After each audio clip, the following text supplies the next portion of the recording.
The March 2nd, 2026 legislative session of the Anne Arundel County Council is called to order. Please ensure all phones and electronic devices are set to silent.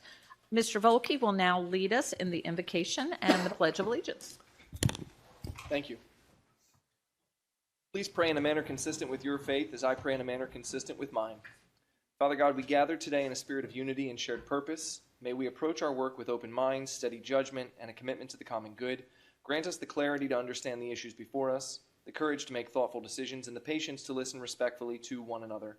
May this meeting be guided by fairness, integrity, and a genuine desire to serve our community. Let our actions today contribute to a more just, compassionate, and thriving future for all. In Jesus' name, amen. And now I would invite Troop 339 from Severna Park, who are here in the back, to come up. They are going to lead us in the pledge this evening.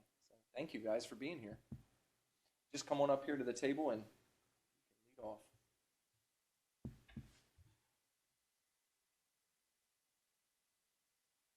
Whenever you guys are ready, take it away. Allegiance to the flag of the United States of America and to the republic for which it stands, one nation, under God, indivisible, with liberty and justice for all. Thank you, guys. Madam Secretary, please read the ethics statement. The Ethics Commission has asked that I advise you that under certain circumstances, members of the public may qualify as lobbyists when they testify before the County Council. If so, the law requires that certain information be filed with the Ethics Commission. The chair of the Ethics Commission has asked that those who wish to testify in any form review the general information on lobbying sheet located on the Ethics website under Forms and Publications. If there are any questions about lobbying requirements, please contact the Ethics Commission at 410-222-4412. Before we open our discussions and public hearings, I would like to remind everyone in attendance, whether testifying or as a member of the audience, that we must maintain decorum at all times within these chambers. Please understand that individual conversations in the audience are very disruptive to the proceedings, and I would kindly ask you to step out of the chambers if a side discussion is necessary. We will now open our invitation to the audience. This is an opportunity to speak briefly on any subject not included in the printed agenda. Madam Secretary, did we receive any testimony through the online testimony tool? Yes, Madam Chair. We received 4 pieces which were shared with the Council, added to the record, and posted to the website. Okay, we will now call on individuals who signed up ahead of the meeting. When I call your name, please come up to the table and have a seat. When it's your turn, state your name and address for the record. Remarks will be limited to 2 minutes. Please listen for the buzzer and respect the 2-minute time limit as others are signed up to speak. If you have more than 2 minutes to share, I'm going to ask you to submit your additional thoughts using our online testimony tool. We have 1 person signed up ahead of time, Michael Brown. And if there is anyone else here who wishes to speak on an item not on the agenda, you may come up at this time.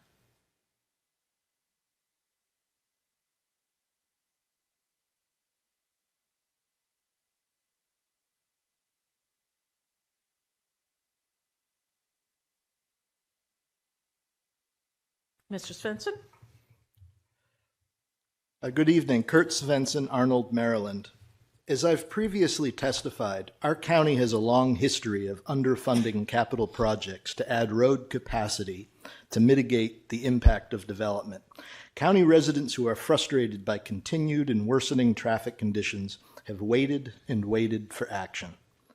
Now the word is a proposed impact fee bill will finally be introduced this summer. It'll be based on an impact fee study from 2023, and the draft bill will soon be shared with stakeholders.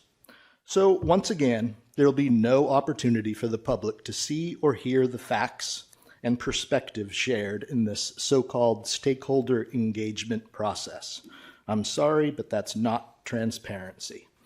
I'm a retired county employee with 25 years of service, 10 of which as the assistant budget officer. I managed the use and reporting of impact fees for most of the period between 1997 and 2021. I know a thing or two about impact fees. My written testimony includes a 16-page slide deck on this subject that I presented to the Growth Action Network Board on June of 2025. To provide some form of public awareness and background prior to the introduction of a proposed bill, this summer, maybe.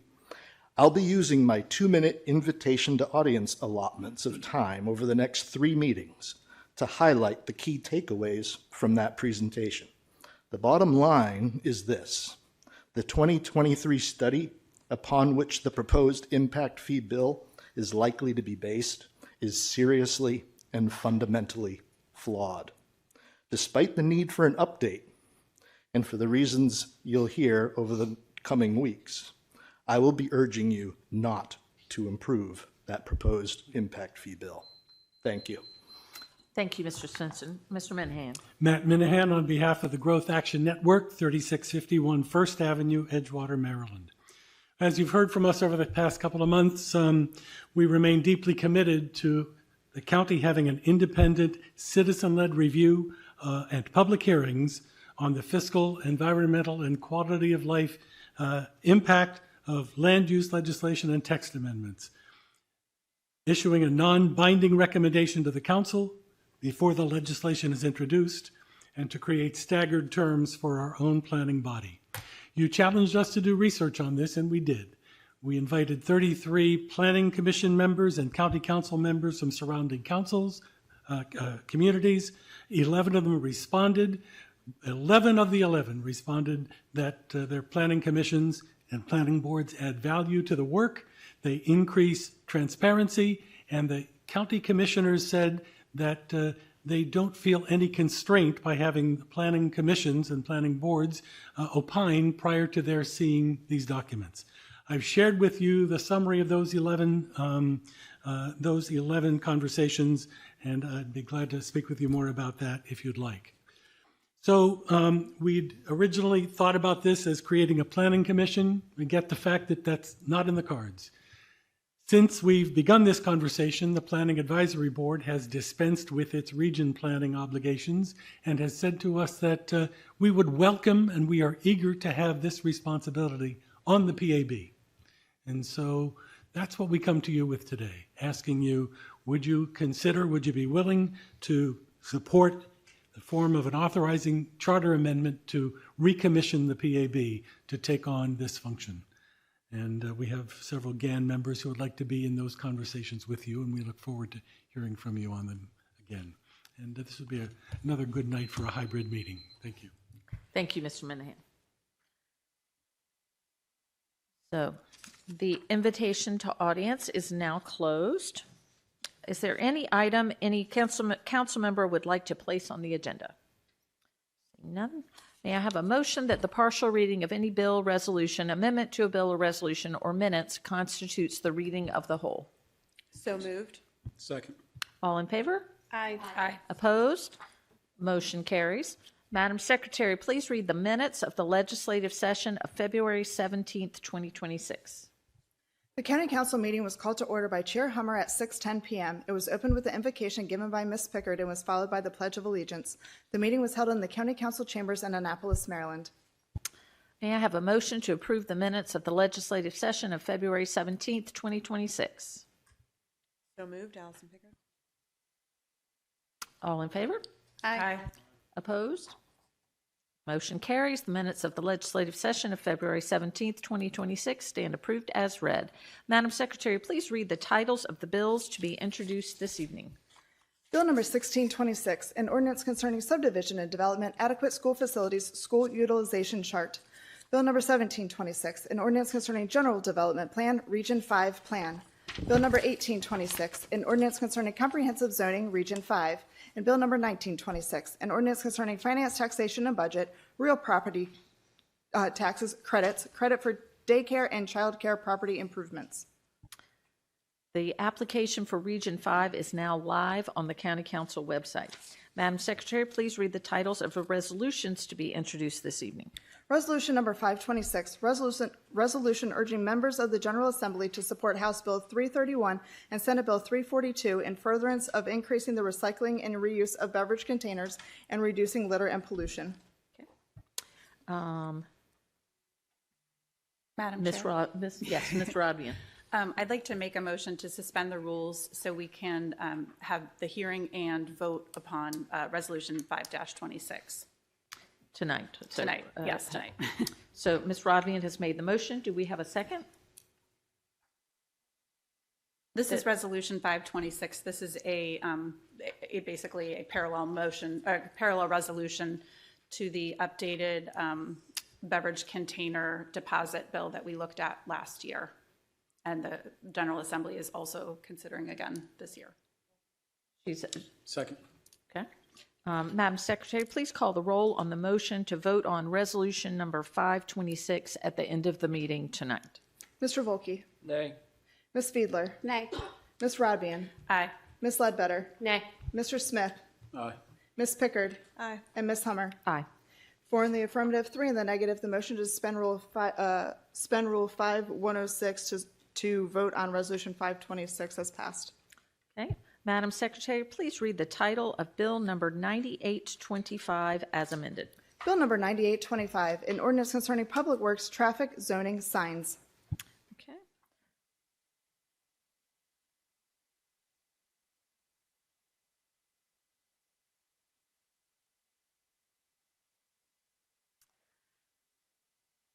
Mr. Hunt? Thank you, Madam Chair. Ethan Hunt for the administration. With me are Kelly Kenny, our supervising county attorney, and Lynn Miller, our assistant planning and zoning officer, and Jessica Bella, our consultant who worked on the sign code update. This bill has been the subject of several previous hearings. I know there are some amendments to discuss, so we'll jump right into those when we're ready, but until then, we're happy to answer any questions. Okay. Is there any discussion before we move on to amendments? All right. We will now open the public hearing on Bill number 9825 as amended. Madam Secretary, did we receive any testimony through the online testimony tool? No, Madam Chair, we did not. Okay. No one signed up ahead of time. Is there anyone here who wishes to speak on Bill number 9825? Seeing no movement, the public, oh, come on, Mr. Minhan.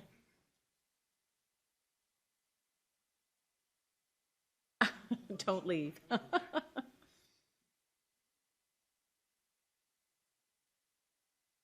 We are very happy with the progress on this bill. We have one thought, though, and that is how it gets implemented will be in the creation of its implementation manual. There's a lot that's left unspecified in this bill, and so the government has to create some guidelines for its implementation. We participated, one of our GAN members participated in the work group that developed the bill, and we would encourage the county to create a work group to write the implementation manual.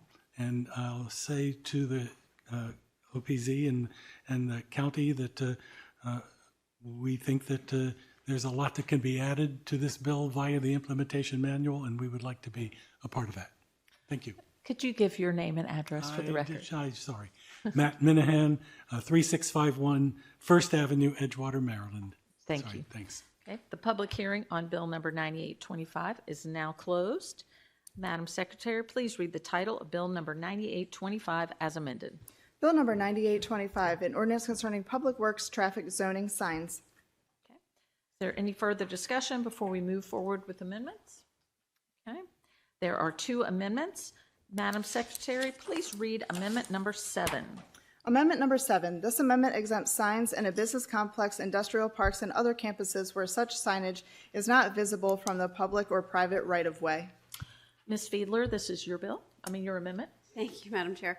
This amendment is actually from feedback from Planning and Zoning and Office of Law. It cleans up the previously passed amendment that essentially does the same thing. It just clarifies exactly where the sign in a business complex could be located by adding language about not being visible from adjoining properties under different ownership or control. So it really is an internal sign. Okay. Motion to adopt. Do I have to? Second. Mr. Hunt? Thank you, Madam Chair. We appreciate the sponsor working with the Office of Planning and Zoning. We support this amendment. Okay. All right. Is there any discussion? All right, Madam Secretary, please call the roll on amendment number 7. Mr. Volkey? Aye. Ms. Fiedler? Aye. Ms. Rodvian? Aye. Ms. Ledbetter? Aye. Mr. Smith? Aye. Ms. Pickard? Aye. And Ms. Hummer? Aye. 7 in the affirmative, none in the negative. Amendment number 7 has been adopted. Okay, Madam Secretary, please call the roll on, no, I'm sorry. Madam Secretary, please read amendment number 8. Amendment number 8. This amendment exempts signs from certain religious organizations, associations, or societies from certain regulations in this ordinance. Mr. Wolke, this is your amendment. Thank you. So the purpose of this, I was approached by a church that is in my district. Well, excuse me, it's actually in Councilwoman Fiedler's district, but it's right on the edge of our 2 districts, who is currently in the process of looking to update their sign. And in assessing what this bill will allow them to do, the sign, frankly, is too small for where they are, and it doesn't make sense. So I figured, let's just go the route of taking the restriction off churches, because if you remember, I like big churches, and I can't lie. We had that amendment before. We had that bill before. So with that, I am very hopeful that my colleagues will see the sense in removing this. I think that the messages from these types of organizations, whatever their sort of particular leaning would be, are probably messages that we can mostly agree are fine to be on signs. So with that, I move the amendment, and I ask for my colleagues' support. Second. Mr. Hunt? Thank you, Madam Chair. I would respectfully urge the council to reject this amendment. I think we have some concerns about content neutrality or sponsor neutrality, and I can turn it over to the team of experts who worked on this to explain in more detail. Sure. Cali County Supervising County Attorney. As much as I love 80s and 90s rap references, this amendment would be content-based and could be found to be illegal if challenged, because it would allow churches and nonprofit facilities to have signage different than other entities, so it would be favoring certain speech over different kinds of speech. Mr. Wolke? Thank you, Madam Chair. I appreciate your appreciation for those references. All right, with that said, is there a way that we can do this that would make the county staff more comfortable, but still allow for larger signs for, it doesn't have to be religious organizations, but that's the group that came to me that is concerned about it. But if they're on a larger roadway, is that something that we could look at? I mean, this may end up having to be a standalone bill if we can't get it done in this one. But I guess that I just want to understand where the county staff could see any sort of wiggle room or additional movement that we could do. I mean, it would have to be done in a content-neutral way, so it would have to apply to the characteristics of that property, whether it's some, large road frontage or size of a property or zoning district or something like that. But it would have to be something that would apply based on the characteristics of a property and not the use or not the content of the sign. And so just kind of talking about content for a second, I'm going to go back in my mind. You've read the cases probably more frequently, or more recently than I have, but this is not commercial speech, which is what we're largely regulating in this bill, is some sort of commercial speech, right? Well, the bill in part regulates commercial speech, but it would also be, it would be identification signs for the churches, presumably. So it would still be the same types of signs that are regulated for businesses that are identifying the businesses as well. We do have, for the temporary signs, it's not regulating the content of those signs either, and there's more open avenues for temporary signs for non-commercial type speech. But this, I'm assuming these would typically be permanent identification signs. That's the concept with this, is, your big sign that says Right. church whatever is here, and they have, or, it could be church, it could be temple, it could be any,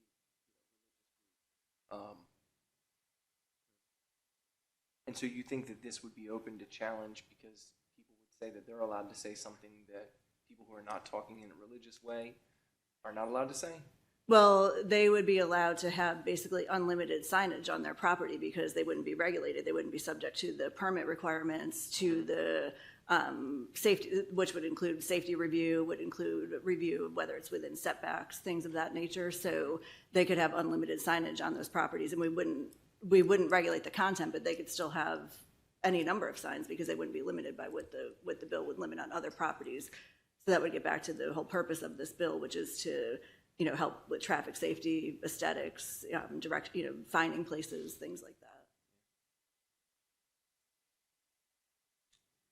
But for that to be a problem, someone would have to challenge it. Someone would have to challenge it, right? Okay, thank you. Sure. Mr. Smith. Thank you, Madam Chair. Quick question. Could a church do that now? Put 20 signs on their property? Like right now, without this bill, could, if the concern is the amount, the quantity of signs, could they do that now? Kelly County Supervising County Attorney, are you talking about, I'm speaking mostly about permanent signs, like your big sign that says this is whatever church. Right. That they would be subject to the county code right now, so they would be subject to the size limits that are in the county code, the setback restrictions, the number of signs that are in the code right now. Oh, so they are, so his amendment to remove them from this new location of where the signage will be managed from, as well as the quantity would be, they would be exempt from that, essentially changing what they are now. Right, if they are not subject to this sign bill at all, that means they wouldn't be subject to the permit requirements or the size requirements that are in the bill. So they wouldn't have, certain size sign or certain limits on the number of signs or location of the signs. Theoretically, they could put any number of permanent signs on those properties. But just to be clear, they are subject to some sort of review process currently under the current law. Right. Oh, that's enough. Okay, thank you. Ms. Fiedler. Thank you, Madam Chair. I am very familiar with this property, church, and beloved pastor. So the history on the sign for this property is the property is zoned small business, and earlier in this council's term, I introduced a small business bill that was killed and then dramatically resurrected. And in that transitional time, signs was a topic of conversation, and I actually came back and amended the bill to reduce the signage in some areas because of concerns for the small business district that we actually heard predominantly from District 6 constituents. I've had a pin in that topic for quite a while, and I'm absolutely open to going back and looking at the small business zone and what allowed sign size could potentially be. So I would support Mr. Volke in following up with a standalone bill to address it. And for Pastor Arkan, if you're watching, I hear you, and let's have a meeting. Okay. Any other comments or discussion? All right. Hold on. Madam Secretary, please call the roll on amendment number 8. Mr. Volke. Aye. Ms. Fiedler. Nay. Ms. Radvian. Nay. Ms. Ledbetter. Nay. Mr. Smith. Nay. Ms. Pickard. Nay. And Ms. Hummer. Nay. 1 in the affirmative, 6 in the negative. Amendment number 8 has been defeated. Okay. Bill number 9825 as amended will be heard on March 16th, 2026. And Ms. Schultz, I believe you have a correction for us. I do. I misspoke, and our council rules say that it takes affirmative of 5 votes in order to suspend the rules, so we will not be hearing Resolution 526 at the end of our meeting tonight. Because the vote was only 4-3. Correct. So the emergency legislation did not pass. Okay. The emergency vote. Madam Secretary, please read the title of Bill number 10125 as amended. Bill number 10125, an ordinance concerning general provisions, public works, landlord-tenant eviction. All right. This is my bill, and I just want to share that I'm very grateful for all the people that helped on this bill to get this to where it is. This is a bill that I think is a win for our landlords and for our tenants, and it makes the whole process of eviction more respectful and compassionate to our people. And I'm going to take a moment and thank all the groups that provided input and that met with me during this time. Community Legal Services, the Association of Realtors, the Maryland Affordable Housing Coalition, Hope for All, ACDS, the Arundel County Housing Commission, Affordable Housing Commission ACT, especially Linda Bonner, the Sheriff Sesker, the Public Justice Center, the Arundel House of Hope, the administration, fellow Lars, and the NAACP. All of these groups provided invaluable feedback on this to get this bill through, and I'm very grateful. And so I ask for my colleagues' support tonight for the final vote. And Ms. Rodvian, you are the co-sponsor, if you would like to say anything. I just joined as a co-sponsor because I've seen this, I've seen evictions in action, and they're just really devastating. It's basically like kicking someone when they're down, to have their entire life shoved to the curb. And I'm so pleased that you brought forward a better way to do this, a more humane way to do this. Administration, Mr. Hunt. Thank you, Madam Chair. Ethan Hunt for the administration. I have Kelly Kenny, our supervising county attorney, here as well. I just want to say how much I appreciate the work that went into this bill. I know this has been a long time coming, and that several members have invested a lot of time, and I appreciate all the outreach that was done and the work with the administration. So with that said, I would think this is a very important bill to get passed. I would urge the council to vote for it. Happy to answer any questions. Okay. Is there any other discussion? Mr. Volke? Not really a discussion point, but just a disclosure. I am a landlord. I just want to disclose that. I think that I can vote on this bill impartially. I have not run that by the Ethics Commission because I only own one rental property, so I think I'm okay. But I just want to put that on the record in case anybody had any questions. And I also work at a firm that does a significant amount of landlord-tenant work, though I'm not aware that they do a lot in Arundel County. But I have not looked into it. So. Thank you.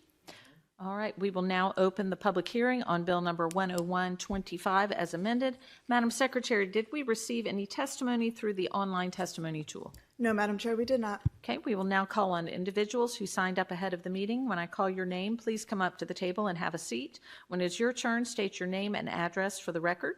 Remarks will be limited to 2 minutes. Please listen for the buzzer and respect the 2-minute time limit as others are signed up to speak. If you have more than 2 minutes to share, I'm going to ask you to submit your additional thoughts as early as tomorrow using our online testimony tool. We had one person sign up ahead of time, Janice John. And if there's anyone else who would like to speak on this bill at this time, you may come up. Go right ahead. In 2008, I became a landlord in the county. Currently, I own and personally manage 6 rental properties, which are my primary source of income.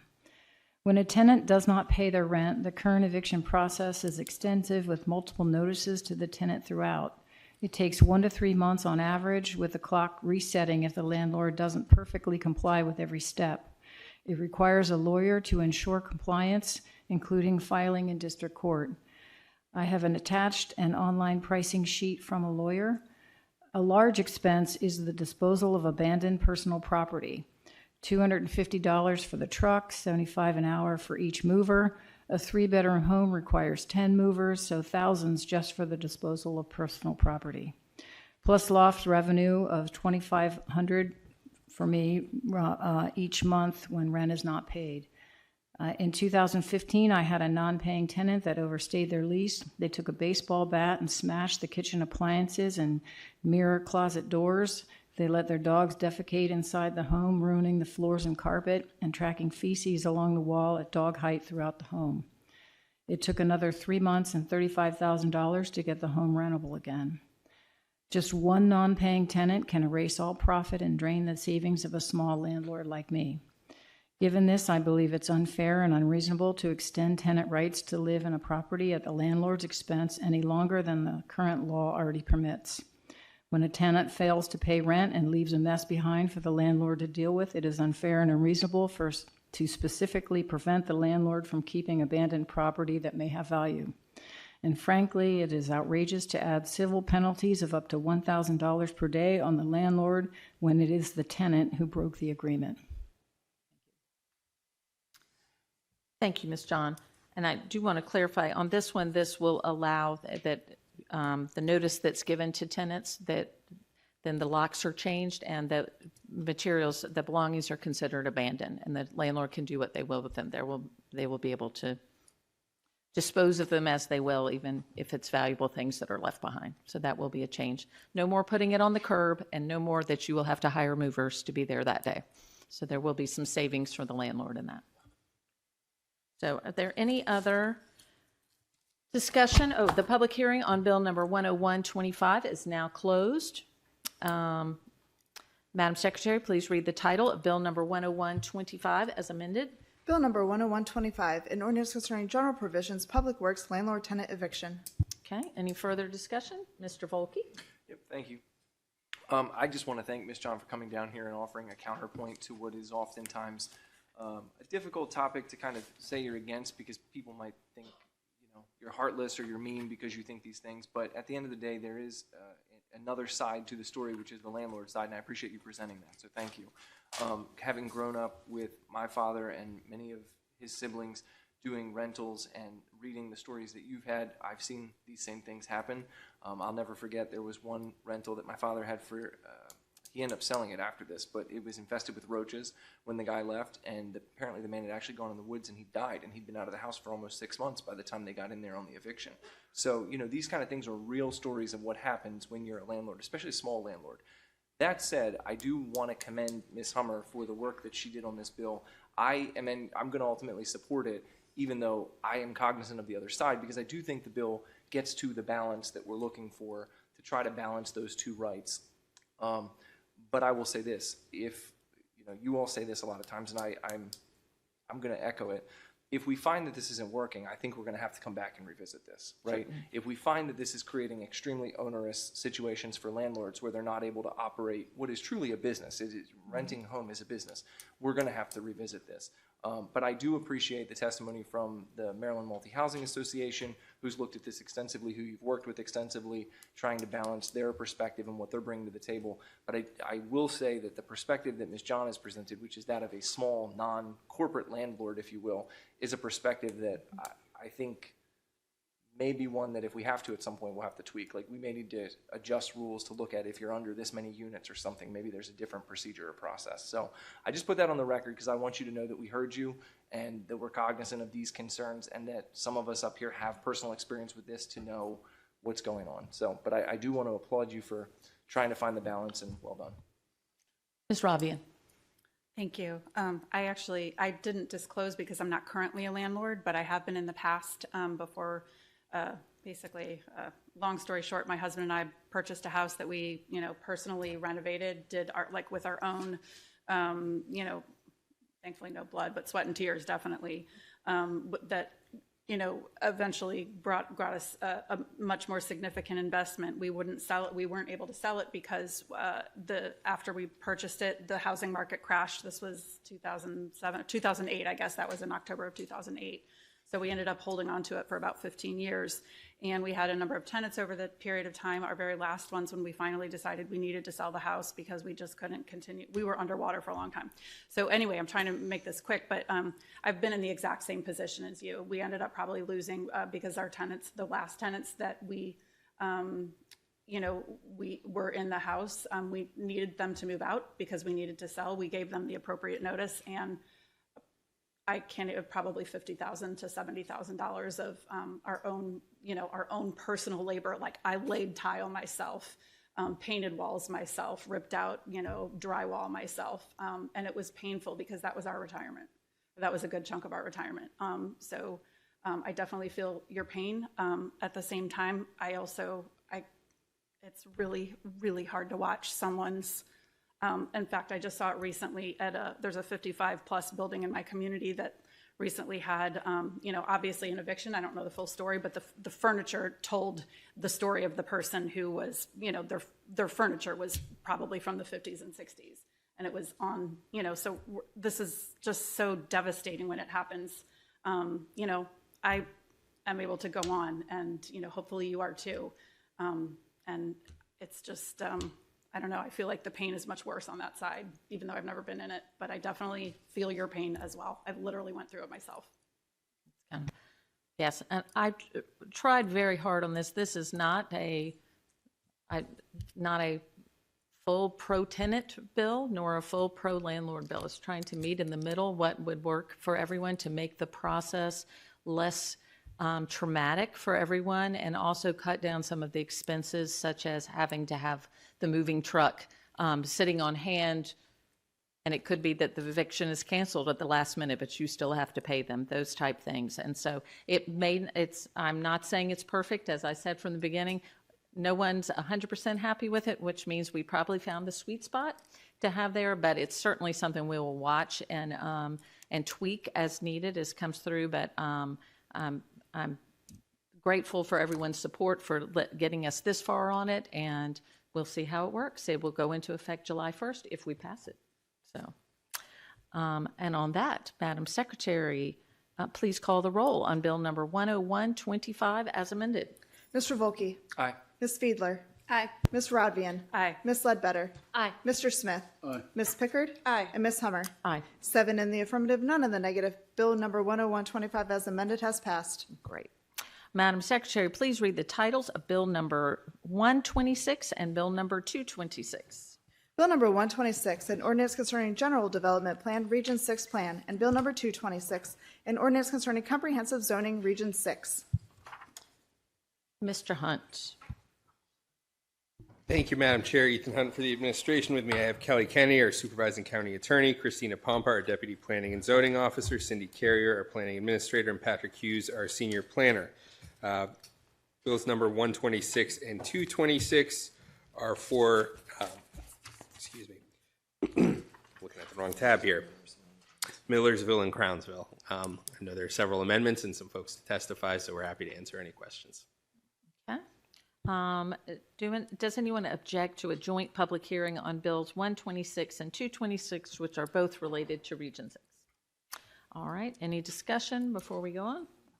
All right. We will now open the joint public hearing on Bills number 126 and Bill 226. Madam Secretary, did we receive any testimony through the online testimony tool? Yes, Madam Chair, we did not receive any pieces for Bill number 126, but we did receive 7 pieces for Bill number 226, which have been shared with the council, added to the record, and posted to the website. All right. No one signed up ahead of time. Is there anyone here who wishes to speak on Bills number 126 and or 226? Please come at the table and have a seat. When it is your turn, state your name and address for the record. Remarks will be limited to 2 minutes. Please listen for the buzzer and respect the 2-minute time limit. If you have more than 2 minutes to share, I'm going to ask you to submit your additional thoughts as early as tomorrow using our online testimony tool. Yes, sir. Go right ahead. Address is 1241 Generals Highway.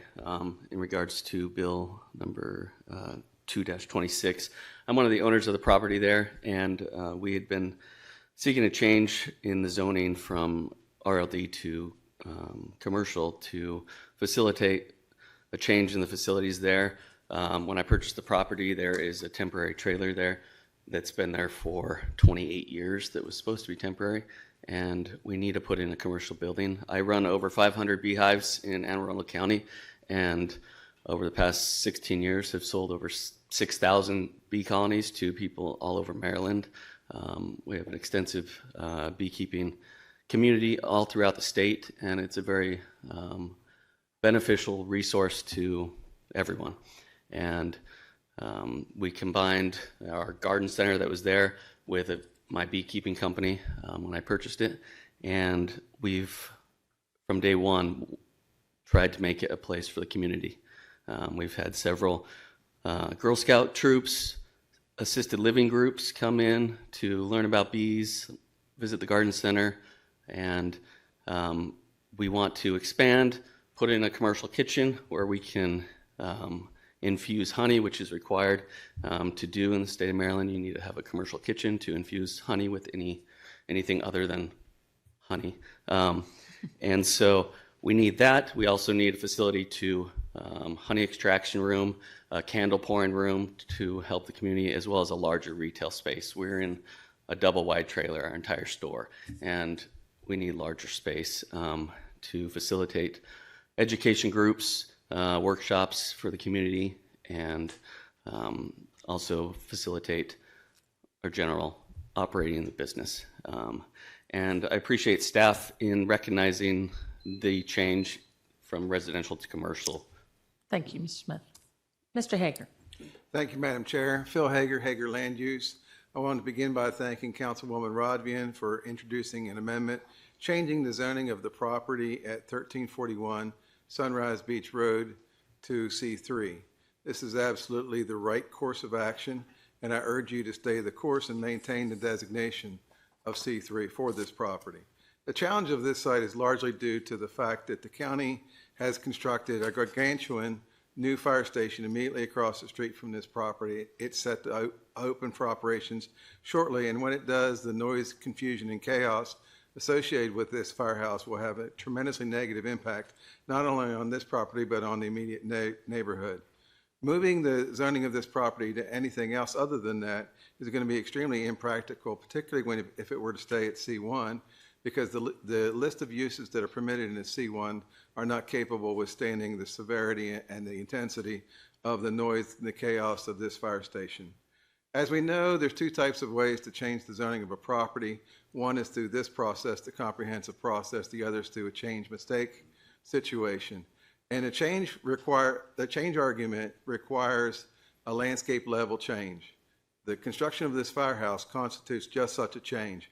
So essentially what you're doing now is entertaining a change argument in the form of a comprehensive, and it just makes sense to do it now than to force the property owner to do it in a year or two. I had an opportunity to survey a number of commercial real estate brokers, and they indicated if this property was zoned C3, C4, or industrial, there might be some hope of marketing it across from the fire station. If it's not something of that level of intensity, the property is virtually worthless and cannot be used for any practical purpose. I encourage you to stay the course, maintain C3 zoning on this property, give the owner a fighting chance to use his property. Equity and fundamental fairness demands it. Thank you. Thank you, Mr. Hager. The joint public hearing on bills number 126 and 226 is now closed. Madam Secretary, please read the title of bill numbers 126 and 226. Bill number 126, an ordinance concerning general development plan, Region 6 plan, and bill number 226, an ordinance concerning comprehensive zoning, Region 6. Okay. Any further discussion before we move forward with amendments? Mr. Wolke? Yeah, I make a motion to reconsider Amendment 1 to Bill 126. Okay. Mr. Volk, you made the motion to reconsider amendment number 1 to bill number 126. Is there a second? Second. Madam Secretary, please call the roll on the motion to reconsider amendment number 1 to bill number 126. Mr. Volke? Aye. Ms. Fiedler? Aye. Ms. Rodvian? Nay. Ms. Ledbetter? Aye.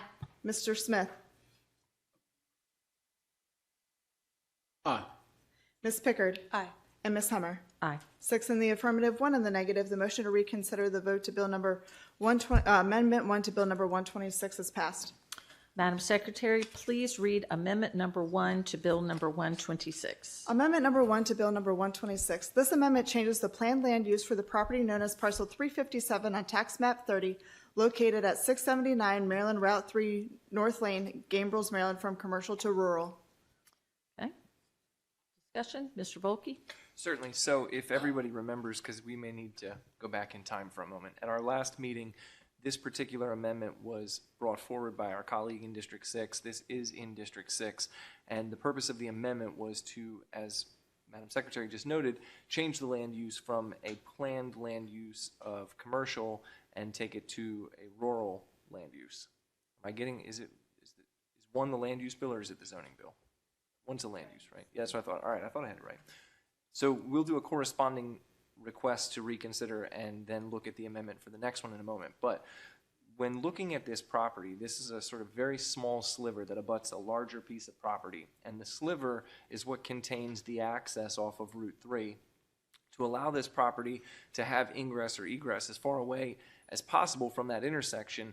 This sliver of property is necessary to the adjoining property. So for that reason, having had an opportunity to review it and look at it and really consider this a little bit more, it seems more appropriate that this should go as it was originally put through by both the Office of Planning and Zoning and I believe the Stakeholder Advisory Group to have this remain as a commercial designation. So that is the purpose of reconsidering this amendment. That is what the amendment did originally, was changed it back to its original use of rural, residential, excuse me, but this will take it to commercial.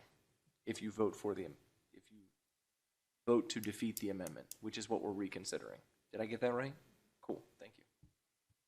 Yeah. Administration. Mr. Hunt?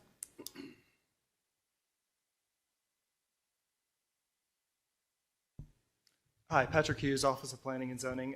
Yes, as you stated, our original recommendation had been for C2 on this property to be consistent with the larger adjacent parcel. I will offer one minor correction. The Stakeholder Advisory Committee supported maintaining the existing RLD zoning on the property. It was the Planning Advisory Board that supported the C2 designation. So I'll offer that. Mr. Smith. And if I could have just some clarity, where is the property located? Whose district is the property located in? This is Ms. Rodvian's district. Can Ms. Rodvian weigh in on this amendment? Yes. Or this? Ms. Rodvian?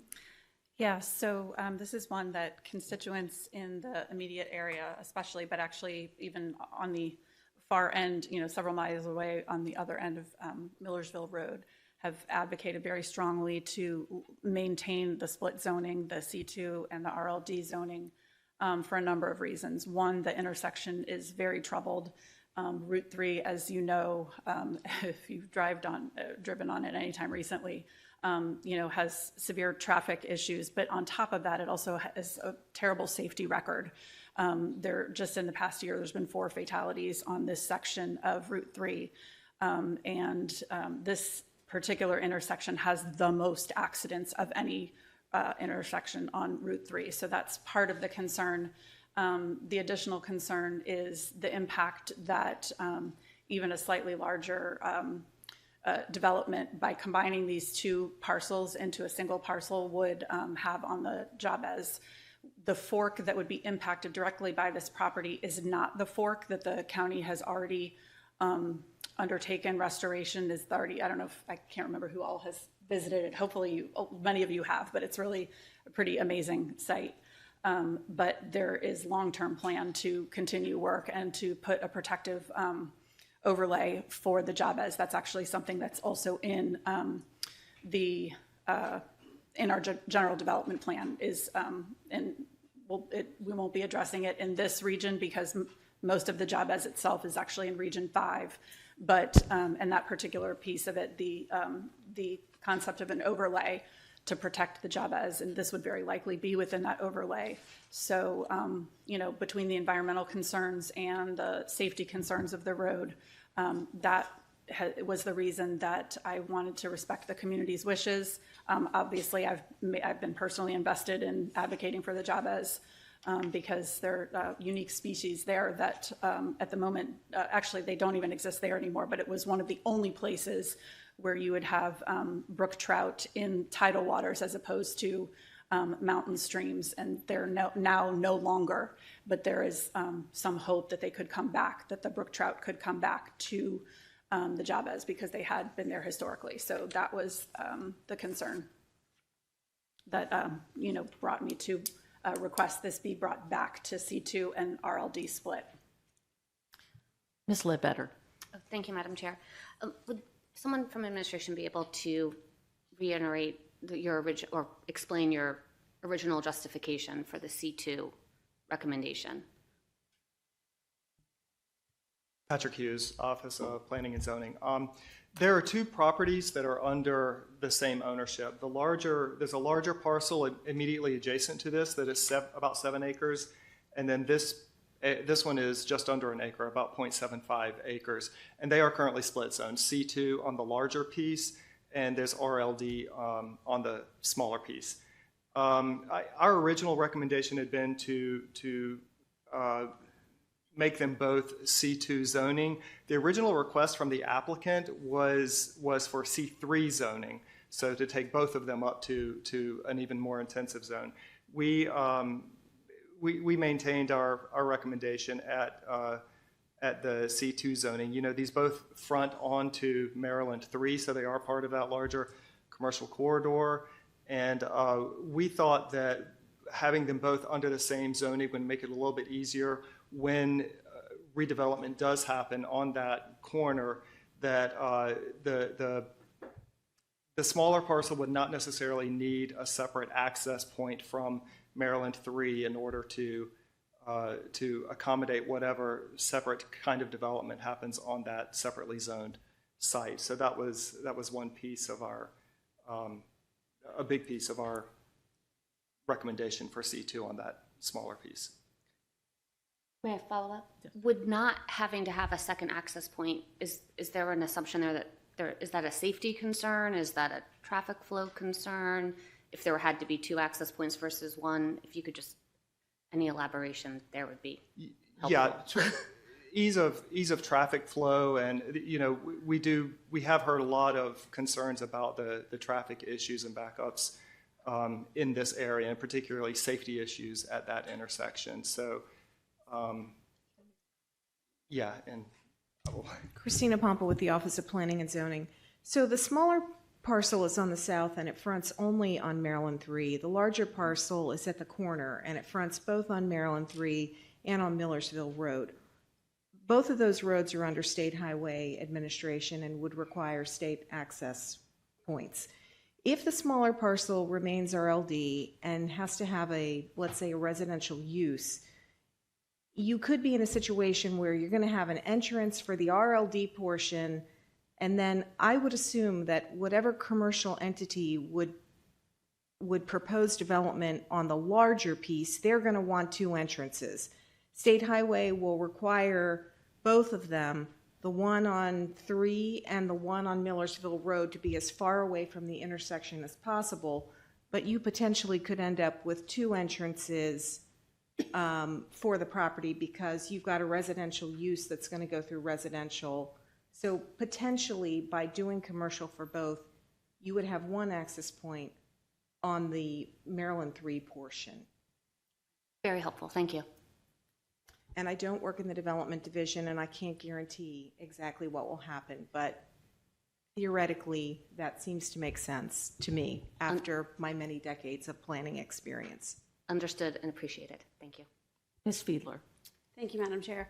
I appreciate the question and comment back because the original reason I supported the amendment from Ms. Rodvian was the concern over the intersection with Millersville and Route 3. Upon further discussion from stakeholders who did not testify during that hearing, it was brought to my attention that if there is a split zone, that it very well will force an access point closer to the intersection than if the split zone was not present. So I appreciate the opportunity to discuss this again and will be adjusting my vote accordingly. Ms. Rodvian. Thank you. I understand that this amendment or this motion for reconsideration, is in, does follow our county rules. However, I do share a little bit, or I do want to express the concern that I learned about this very shortly before without any opportunity to notify the community who, as far as they are concerned, this is a settled matter and are not here tonight, as far as I know, because they had no reason to believe that they would need to come and testify about this. So I do have a little bit of an issue with the sort of, I realize, technically we are following our rules of notice, but we're not really in the spirit of it because we didn't provide that notice to the community, and therefore they are not here able to sort of advocate for their position.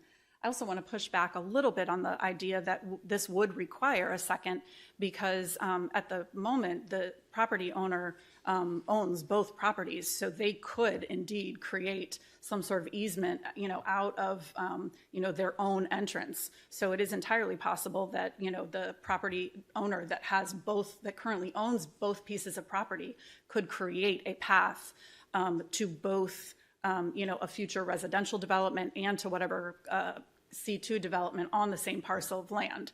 So I don't think we need to assume that that is the only path forward. It's also possible that, a residential development on the RLD part could gain some sort of easement through one of the other properties that's sort of behind, that's, adjacent and faces or has access to Millersville Road. So I don't think a second entrance onto Route 3 is the only possibility here. I do think there are other ways to go about it. And again, I've just, this was probably the property that had the most advocacy from the community. And, I think one of the only ones that I've heard of, with sort of the unique environmental arguments. So I just put that back to my colleagues. Any other comments? Madam Chair? Yes. I don't know that RLD zone property can be used as an access point for commercial property. Is that? Christina Pompa with the Office of Planning and Zoning. It's a good question. So in Region 9, down in Galesville, we had a site that wanted industrial on their entire property, and part of it was because they wanted to be assured access because the front part was residential. And in that case, the argument for allowing the industrial zoning all the way down to the road was we had been advised, and Kenny, please chime in here, but we had been advised that really they needed industrial all the way to the road, and this would be a similar situation. I don't know that you can allow commercial access through RLD. Madam Chair, I just want to push back. That's not what I was suggesting. I was suggesting actually the other way around, that the commercial piece of the property could provide the access to the residential. And I don't think there is any concern with that. I mean, they would obviously have to be willing to do that, but right now they own both parcels. So there shouldn't be any issue with providing access to a residential parcel through a commercially zoned property. Christina Pompa, I need to defer to Kelly Kenny with the Office of Law. Kelly Kenny, Supervising County Attorney. I do recall the one in Region 9, and that was specifically not the question you're asking, but the one about the commercial use and then the access being only zoned residential. And that one, we did make the decision that the access is part of the use. So the access would have to be zoned commercially if that's what the commercial use is. In the converse situation that you're asking about, it would depend on whether the residential use, I think, is on the C2 portion or the RLD portion, but that could be a similar issue in that situation too.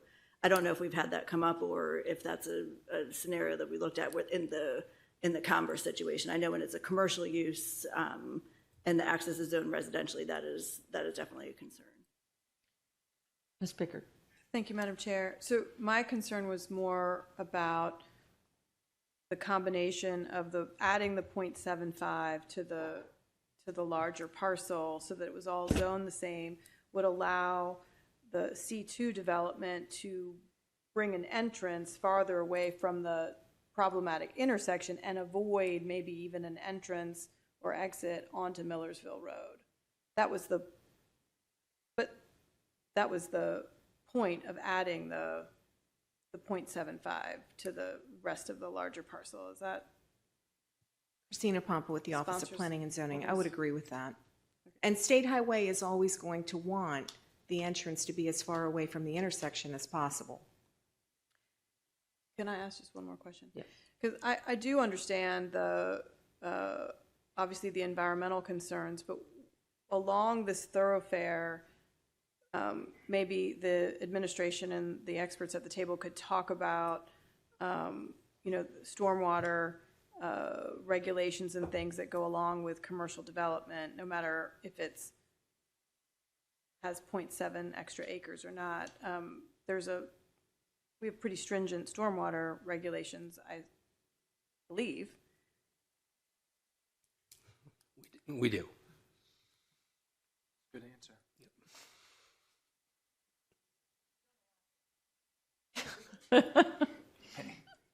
Mr. Volpe. Just to add a little more detail to the conversation, my understanding of the property owners is that they actually have already attempted to use this part of the property for access, and it requires a variance, and the variance was denied, which is why they are now seeking the rezoning on the property, because that's the path forward for them to be able to use it in the way that we're talking about.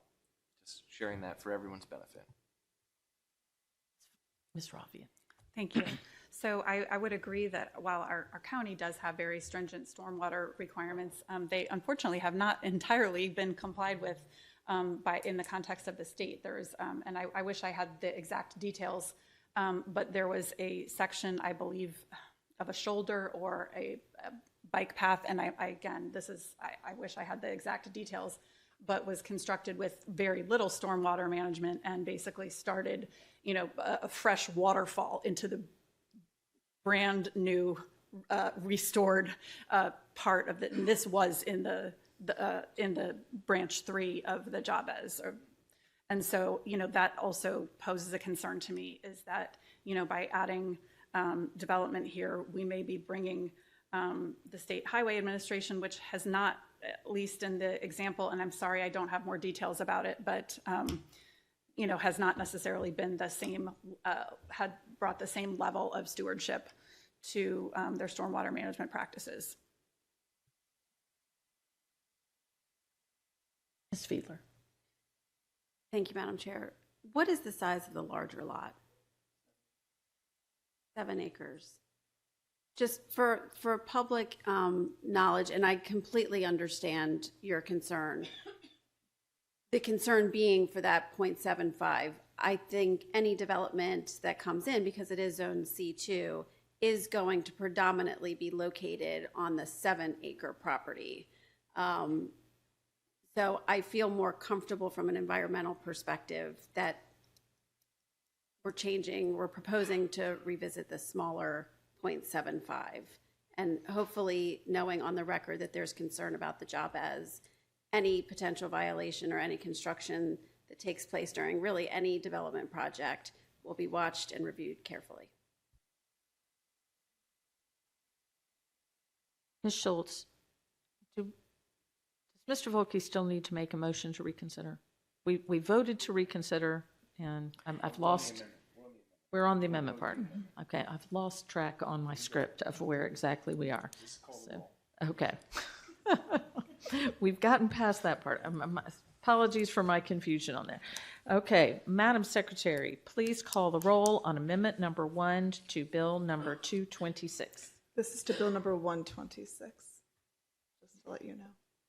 Oh, I'm sorry. I jumped. Okay. Not there yet. There I am. Okay, I'm back up at the top.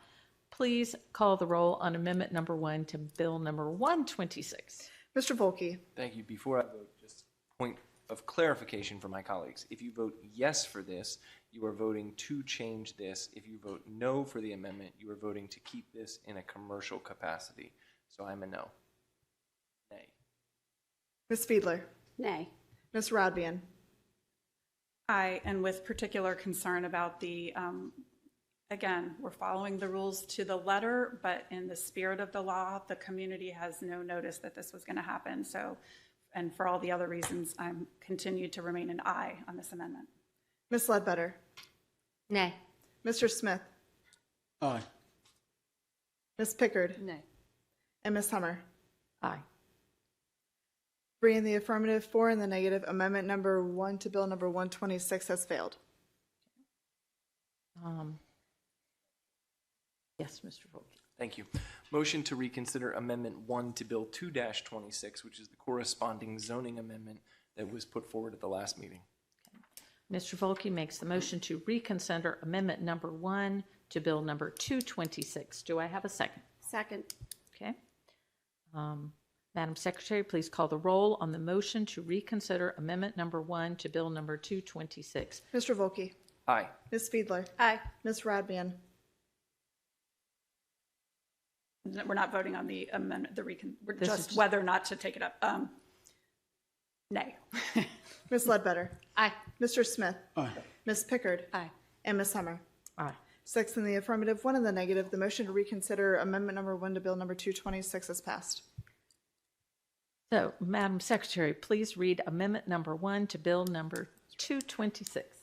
Amendment number 1 to bill number 226. This amendment changes the zoning of the property known as parcel 357 on tax map 30, located at 679 Maryland Route 3 North Lane, Gambrels, from C2 commercial office to RLD residential low density. Mr. Volkey. Thank you. So again, this is the corresponding zoning change that had been proposed and passed at the last meeting that took this from a proposed by Office of Planning and Zoning of C2 and took it back to its existing zoning of RLD. A vote for the amendment would keep this at RLD. A vote against the amendment would keep this at C2 where it was recommended by the Office of Planning and Zoning. No additional comments. Madam Secretary. Just briefly, point of hypothetical. Could there be a zoning change with where the policy is different? Does that even? Okay, I was just curious. All right, thank you. Just as I've done with all the other council members, I've leaned heavily on the council members who represent those districts, and I think they were elected to represent their areas and know what's best for it in most cases. So I'm going to adhere to that. Thank you. Madam Secretary, please call the roll on Ms. Rodvian. Thank you. I just want to just reiterate that the folks that have been advocating for this, to maintain the split zoning for months, again, are going to be shocked and devastated about this change and their inability to even participate in this conversation. Madam Secretary, please call the roll on Amendment Number 1 to Bill 226. Mr. Volkey? Nay. Ms. Fiedler? Nay. Ms. Rodvian? Aye. Ms. Ledbetter? Nay. Mr. Smith? Aye. Ms. Pickard? Nay. And Ms. Hummer? Aye. 3 in the affirmative, 4 in the negative. Amendment Number 1 to Bill Number 226 has failed. Ms. Rodvian, you want? I would like to also make a motion to reconsider. This would be Amendment Number 5.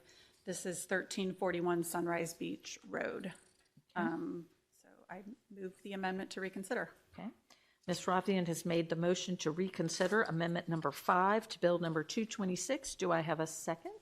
Second. Madam Secretary, please call the roll on the motion to reconsider Amendment Number 5 to Bill Number 226. Mr. Volkey? Aye. Ms. Fiedler? Aye. Ms. Rodvian? Aye. Ms. Ledbetter? Aye. Mr. Smith? Aye. Ms. Pickard? Aye. And Ms. Hummer? Aye. 7 in the affirmative, none in the negative. The motion to reconsider Amendment Number 5 to Bill Number 226 is passed. Madam Secretary, please read Amendment Number 5 to Bill Number 226. Amendment Number 5 to Bill Number 226. This amendment changes the zoning of the property known as Parcel 381 on Tax Map 31, located at 1341 Sunrise Beach Road, Crownsville, from C1 Local Commercial to C3 General Commercial. Okay. Ms. Rodvian? So this motion, we had some, I think, very good discussion at our last meeting. In the proposed, okay, so it's currently RLD or RA? Sorry, RLD. Okay, so the current zoning is RLD. The zoning in the proposed legislation, and by the way, we are talking about the land use, but I'm going to talk about zoning because obviously, as we just discussed, they go hand in hand. It is, as proposed, it is C1. I brought an amendment to have this parcel to bring this zoning to C3, and Mr. Hager, who you heard testify before, represents the property owners of that parcel, and so in full disclosure, I did give Mr. Hager a heads up that I was going to bring a motion to reconsider, so he would have the opportunity to kind of state his case. But after looking at this intersection, there are are folks familiar with this? It's Sunrise Beach Road and Generals Highway. So it's where there'll be a new fire station. I don't know how close it's getting, but when I drive by, it looks like it's getting pretty close. I know there was some delays in delays happen in construction, so it's a little delayed. But it should be opening soon, and it is pretty large. But directly across Generals Highway, there are commercial properties, and directly adjacent, just to the north of the fire station, there are commercial properties. All of those commercial properties are C1. The recommendation from Office of Planning and Zoning was C1. And after just discussing this a little bit more, looking at how this fits in, sort of in the greater context of this intersection, even with the fire station there, I believe that C1 is an appropriate increase in the zoning from RLD to, it's a previously developed, so it's not, this isn't, total greenfield. It is like a lot of it, the property is wooded, so, that could change, or that probably would change from a RLD to a C1, but it is, there is past development on there. But C1 is going to be much more consistent with the immediate area. And I do have concern about, the businesses that are there that are C1 appear to be doing fine. In fact, one of them requested an upzoning in order to expand their business. So to me, that's a sign that C1's businesses are thriving. That was what they were asking for, was also out of character with that immediate area. They were asking for a C4, if I recall correctly. So that was not in the plan. But this, I think C1 sort of keeps the consistency of that intersection in that area. So with that, we already did this. So I ask for your support of my motion to reconsider. Okay, administration.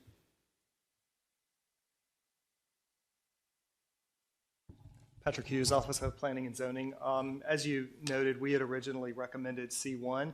The Stakeholder Advisory Committee had recommended maintaining the existing RLD zoning, so they had disagreed with us on that point. But the Planning Advisory Board supported the applicant's original request for a C3, so I just wanted to put all of that out there for you all to have all of that to consider. Everybody, no one's in agreement on this. Right. Okay, so. Mr. Wilk. Can you all give your justification for C1 and what planning and zoning was thinking? And if you know what the justification was from PAB and why they supported going to C3? Patrick Hughes, Office of Planning and Zoning. In general, we felt like the site being immediately adjacent to the fire station would not really be, a residential use would not be as compatible on that site. And so we recommended changing both the planned land use and the zoning to something commercial, but the C1 zoning was, as Ms. Rodvian noted, was of a little bit lower intensity that was more in keeping with the surrounding commercial area there. And then you asked for the planning advisory boards. The planning advisory board appeared to be very supportive of business owner requests in order to support redevelopment. This would be a redevelopment site. There used to be a historic house on the site that had been torn down within the last few years. So it's a vacant site at this stage and will need to be redeveloped one way or the other.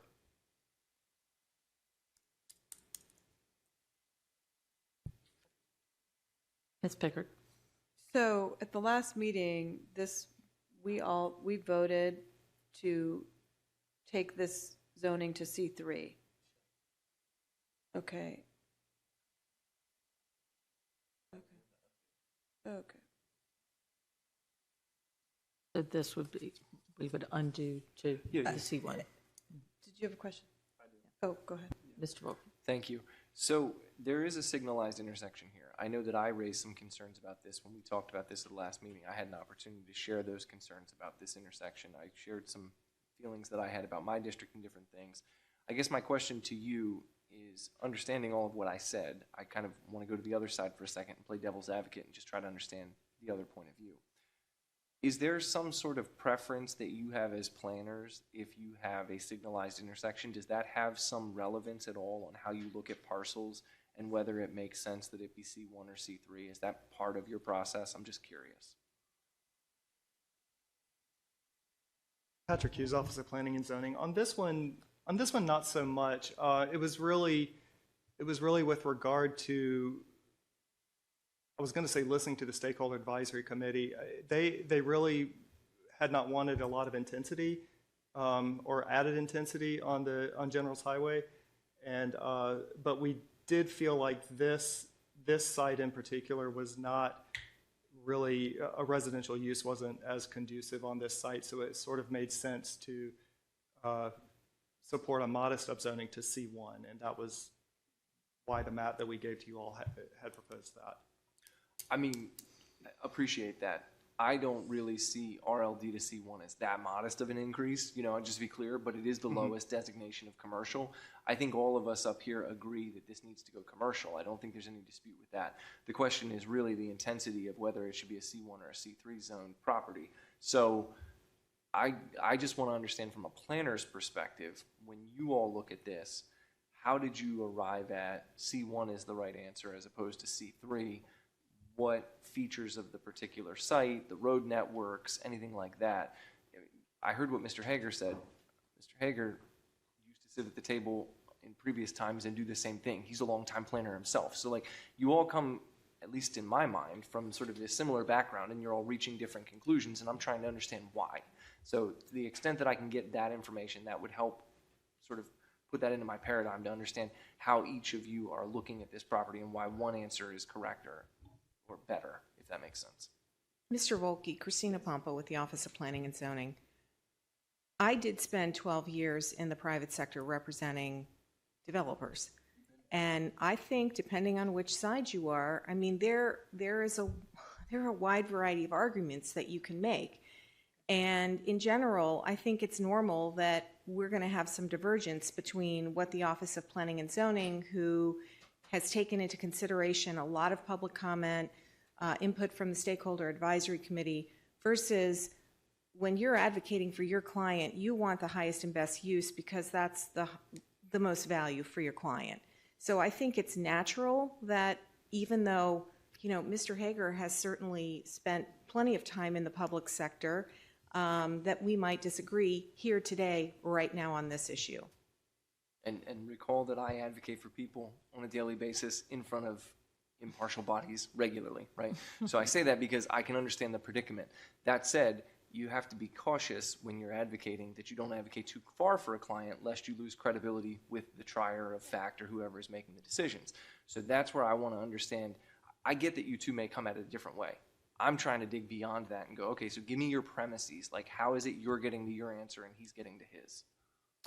Christina Pompa with the Office of Planning and Zoning. So going from RLD, that corner is RLD and lower level zoning.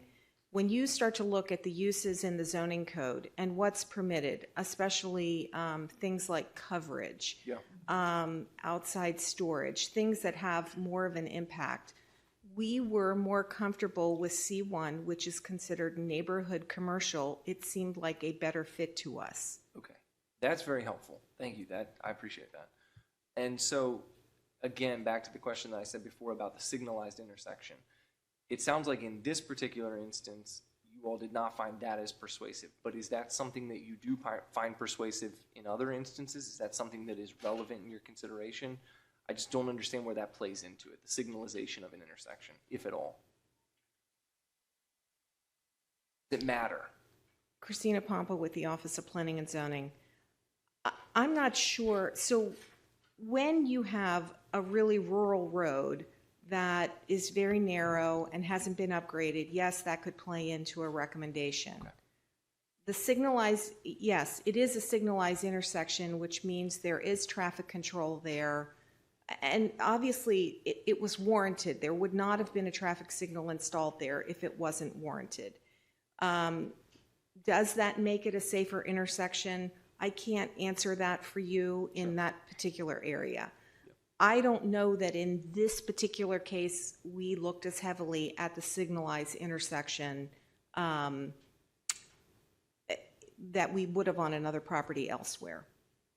Okay, and Mr. Hughes, do you have anything to add? I'm just asking. You don't have to add anything. I don't. I think our primary the primary things that we looked at were the permitted uses under C1 versus C3, the intensity, and hearing what we heard from the Stakeholder Advisory Committee. Thank you.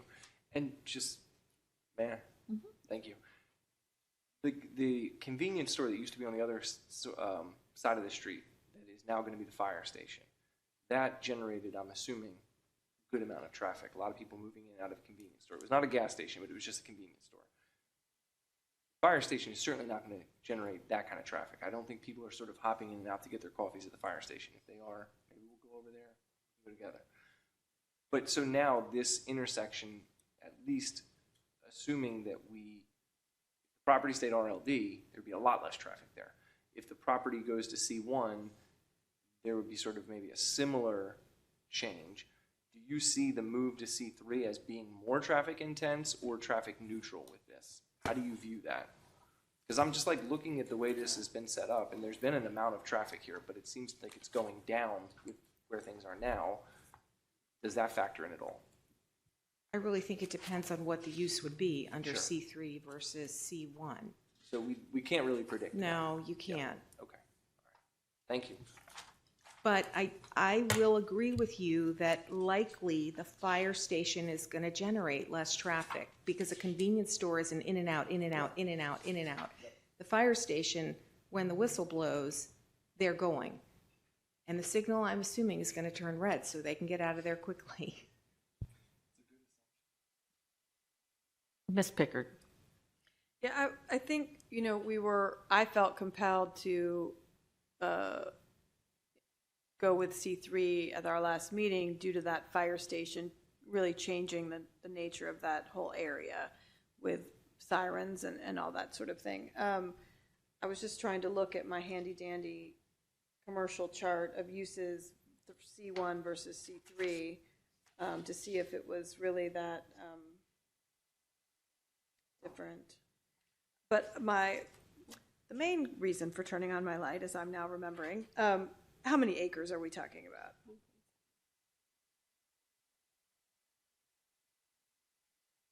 Patrick Hughes, Office of Planning and Zoning, 1.7 acres. So just the size of the parcel is going to limit an intense use. We're not talking about a Walmart here. And its configuration as well. It's an odd shape. And there are some steep slopes on the site as well. So there are some other mitigating factors. Oh. That would have been helpful, maybe. That's good information for, when we put up barriers to folks utilizing their property in a way that's productive, those are sort of things that weigh into it too. I mean, we talked about coverage and the, potential outside storage, but we're talking about 1.7 acres with steep slopes and odd configuration. You're now limiting what can go there. So opening it up based on, C3 versus C1 does allow the property owner to create a viable business compared to what you can only do in C1. Those are all kinds of information that, as we're making decisions, are really helpful. Since I haven't walked the site myself, it's really helpful to know. So I appreciate the added information. Thank you. Ms. Fiedler. Thank you, Madam Chair. I was actually going to bring that point up because the parcel is oddly shaped. It has what appears to be 6 sides,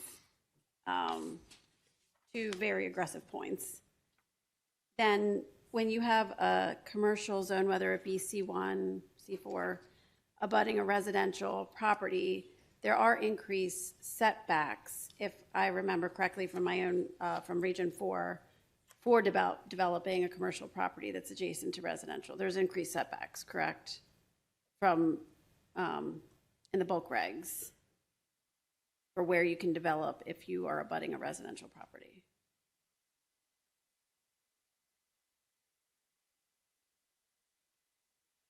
That is a very distinct development division question. Okay. The reason that I'm asking that is just to further iterate that the developable area of this property it shrinks as you layer on all of these details. So the C3 potential is limited just by that, I would imagine.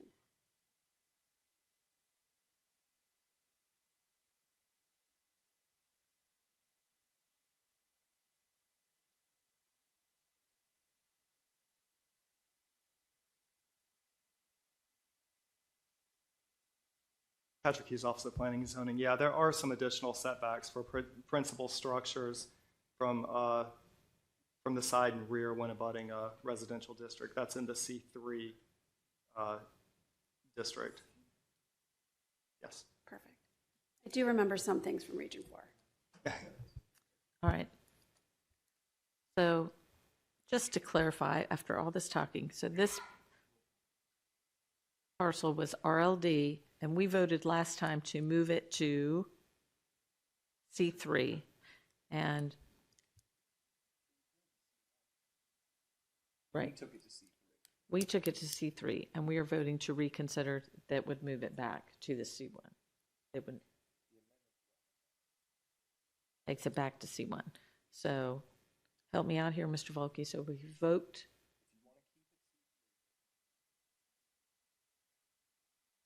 Okay. Okay. That's what we.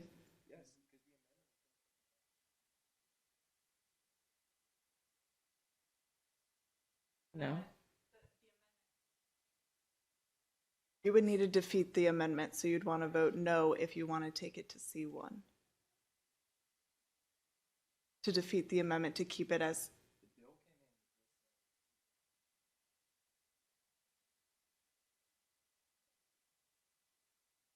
Okay. All right, so let's clarify that again. Okay, to keep it, to have it be C3, you would vote Yes. yes. Okay, and if you want it to be C1, you would vote no. Nay, correct. Okay. All right. Does everyone, it cleared it up for me. Everybody got where we are? I know this is, okay.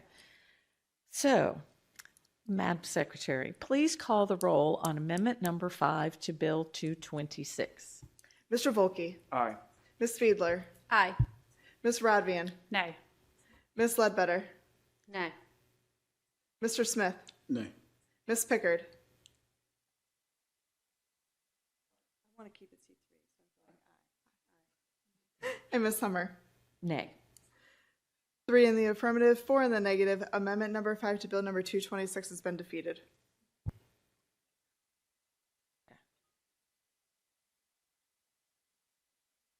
All right. So now it's at, the zoning is C1. Okay. All right.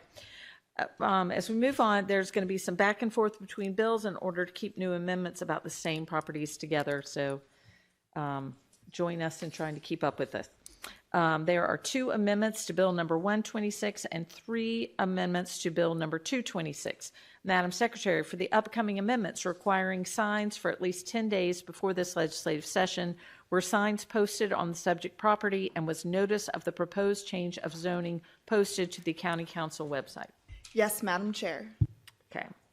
Madam Secretary, please read amendment number 6 to Bill number 226.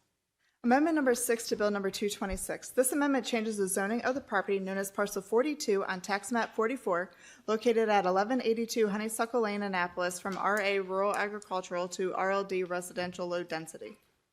Ms. Rodvian. Thank you. So you'll notice that this one does not have a change in land use amendment. There's only a zoning because we're going from one type of agricultural zoning to another. In the current zoning is RA, which is the lowest density residential land use. And this amendment would bring it to RLD, which is the second lowest, and it's one structure or one residence per 5 acres. Did I get that correct? And so this is basically, it's 30 acres, is that ballpark the right size? Christina Pompa, 34.5. 34.5 acres, so it wouldn't quite fit. The most you could get out of it would be 6 total parcels. It's basically a family that wants to basically have space for their children, possibly grandchildren, to build their homes on the same property. So this seemed like it was a reasonable request, keeping within the, the low density residential, excuse me, help me out here. What, am I saying it right? I'm sorry, Rural. I'm getting rural. Thank you, the low density rural land use. So just a slight up to RLD from RA. Thank you. Rural. I don't know why I'm saying residential because. All right. So do you have a motion? Oh, I'm sorry. Yes, motion to adopt. Thank you. Okay. Administration? Patrick Hughes, Office of Planning and Zoning. Office of Planning and Zoning, we oppose this amendment, but I want to give a little bit of detail to explain why. So the owner had requested RLD early in this process, as you noted, to supply some additional housing for their family. Office of Planning and Zoning, the SAC, and the PAB had all supported maintaining the existing RA zoning consistent with the rural sewer service area. and compatible with RA zoning of the area. There is no RLD in the immediate vicinity. Throughout this process, planning and zoning had tried to balance competing interests, particularly between the need for additional housing while preserving natural features in rural areas. And upzoning to RLD at this location would be inconsistent with a longstanding RA zoning in this area, which was adopted in the 1980s as part of the county's growth management program, and to protect farms in rural areas from additional density and a suburban pattern of growth. The upzoning would also be inconsistent with Plan 2040 Policy BE 2.1, which is to maintain limited development patterns in the rural development policy area and to limit an increase in density in the rural sewer service area. Additionally, upzoning to RLD would be inconsistent with Plan 2040's goal NE4, which is to improve and protect surface water quality by reducing impacts from septic systems.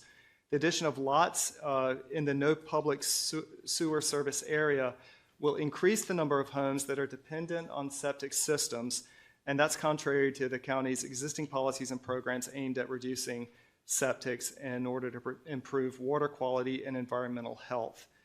It's also inconsistent with Growth Tier 4. The state's Growth Tier law was specifically enacted to reduce nitrogen pollution from septic systems, to protect agricultural land, and direct development toward existing infrastructure.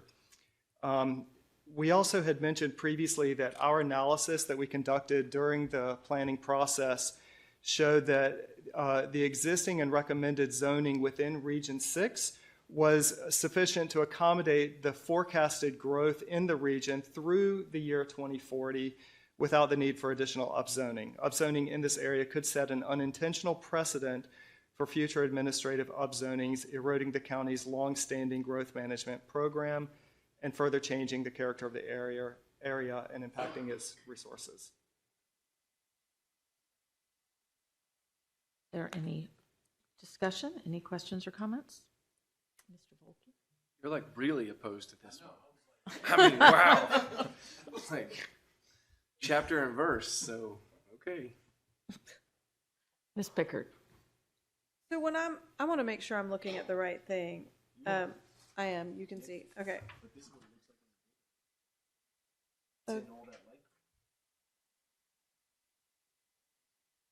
Okay. Because I'm seeing R1 just up the way here, and I see full development, what looks like RA. I don't know if that's cluster or what, but Caribbean Crossing, and right in the parcel adjacent, it looks quite developed with residential in RA. So when you say there isn't any RLD,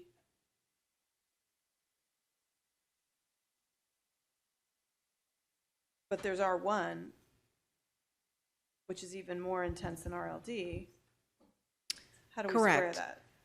Christina Pompa with the Office of Planning and Zoning. So I think that there are a couple of things you can look at when you see a rezoning request asking for RLD from RA.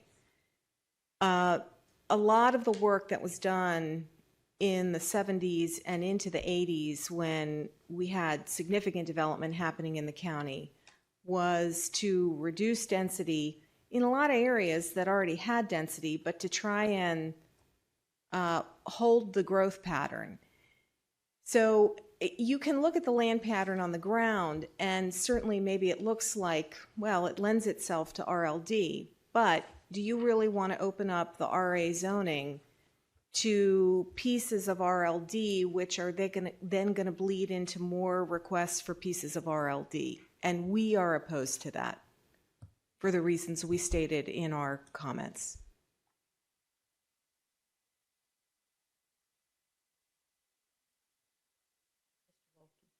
Is that a big trailer park?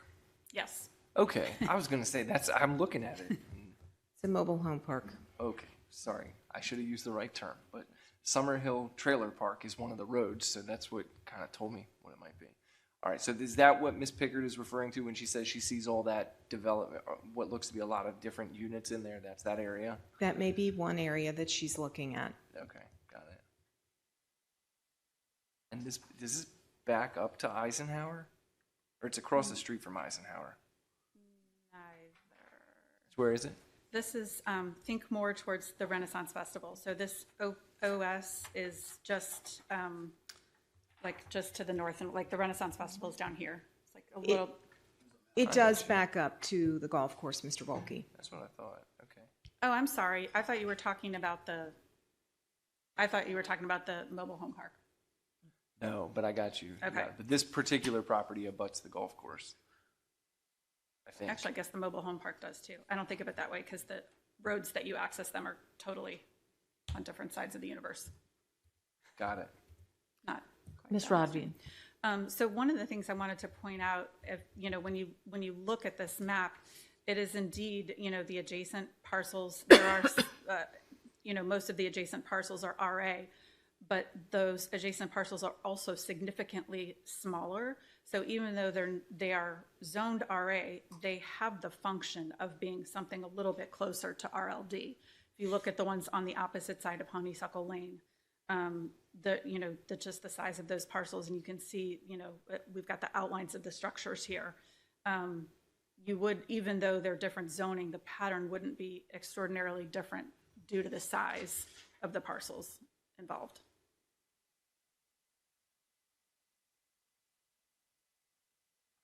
Any other questions or comments? All right, Madam Secretary, please call the roll on amendment number 6 to bill number 226. Mr. Volkey. Aye. Ms. Fiedler. Aye. Ms. Rodvian. Aye. Ms. Ledbetter. Aye. Mr. Smith. Aye. Ms. Pickard. Aye. And Ms. Hummer. Aye. 7 in the affirmative, none in the negative. Amendment number 6 to bill number 226 has been adopted. Madam Secretary, please read amendment number 3 to bill number 126. Amendment number 3 to bill number 126. This amendment changes the planned land use for the portions of the properties known as parcels 229 and 153 on tax map 44 located at 1773 Generals Highway and no number Generals Highway, Crownsville, from residential low density to commercial for PLU R6 CRV 0600A and from commercial to residential low density for PLU R6 CRV 0600B. Ms. Rodvian. Okay, so I'm going to, I'll start out, but then I'm going to ask for Office of Planning and Zoning's help here.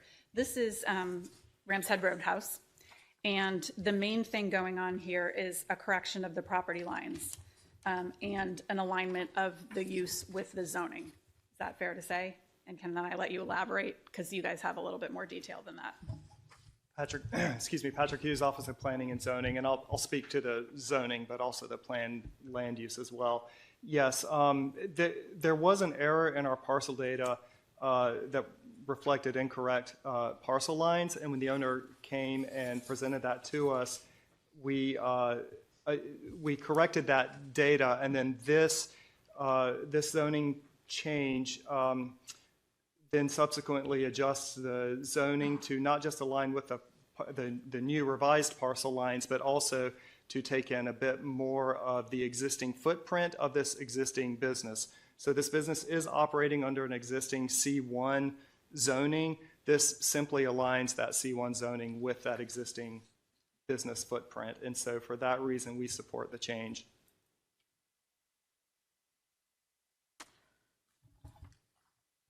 Ms. Rodvian, do you make a motion? Motion to adopt amendment number, what are we on? 3. 3. We have a second? Okay. Second. Any further discussion? Administration? Okay. Madam Secretary, please call the roll on amendment number 3 to bill number 126. Mr. Volkey. Aye. Ms. Fiedler. Aye. Ms. Rodvian. Aye. Ms. Ledbetter. Aye. Mr. Smith. Aye. Ms. Pickard. Aye. And Ms. Hummer. Aye. 7 in the affirmative, none in the negative. Amendment number 3 to bill number 126 has been adopted.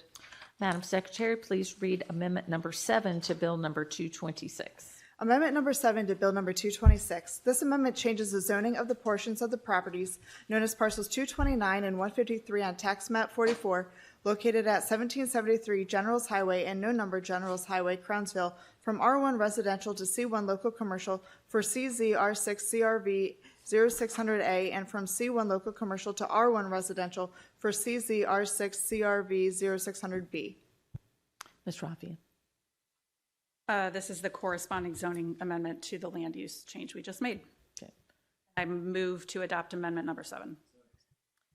Okay, any further discussion? Administration? Madam Secretary, please call the roll on amendment number 7 to Bill number 226. Mr. Volkey. Aye. Ms. Fiedler. Aye. Ms. Rodvian. Aye. Ms. Ledbetter. Aye. Mr. Smith. Aye. Ms. Pickard. Aye. And Ms. Hummer. Aye. 7 in the affirmative, none in the negative. Amendment number 7 to Bill number 226 has been adopted. Madam Secretary, please read amendment number 4 to Bill number 126. Amendment number 4 to Bill number 126. This amendment changes the planned land use for the property known as Parcel 51 on Tax Map 38, located at 1241 Generals Highway, Crownsville, from rural to commercial. Ms. Raffian? I'm sorry, where are we? What are we? I thought that was our last one. No. This is the one that you wish to this bring is- back from. I'm sorry. I almost, yes, this is the, okay, sorry. I just need to get reoriented here. I got excited because I was like, we're done, but we're not done. Yes, and I've moved the paper to the wrong stack, so hang on a second. I got to find it. Number 8. Yes. The honey I did guy. not mean to leave you hanging, The honey guy. Mr. Smith.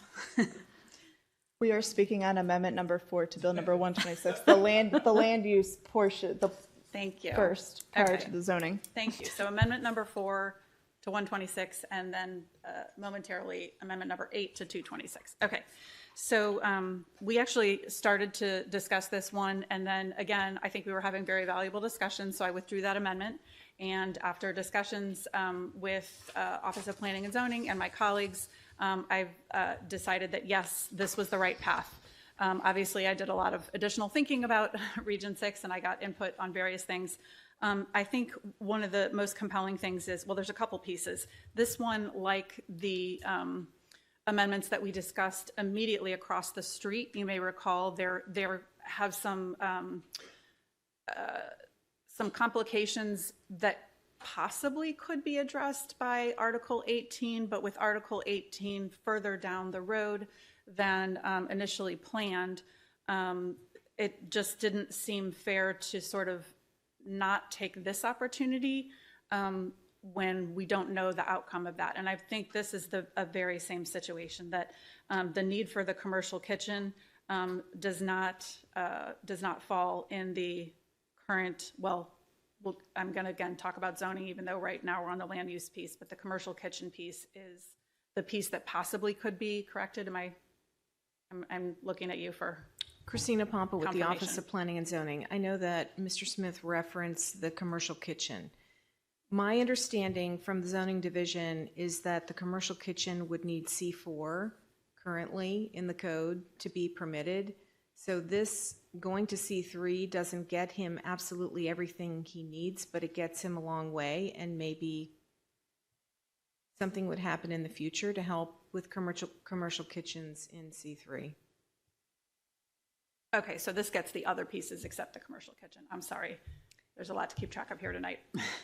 Yeah, and I think one of the things that in the research that I did on this and looking at the use table, if you look at the use table, and especially with the Article 18 update, it looked like C1 would potentially work. But the one thing that's a big limitation in C1 is the coverage.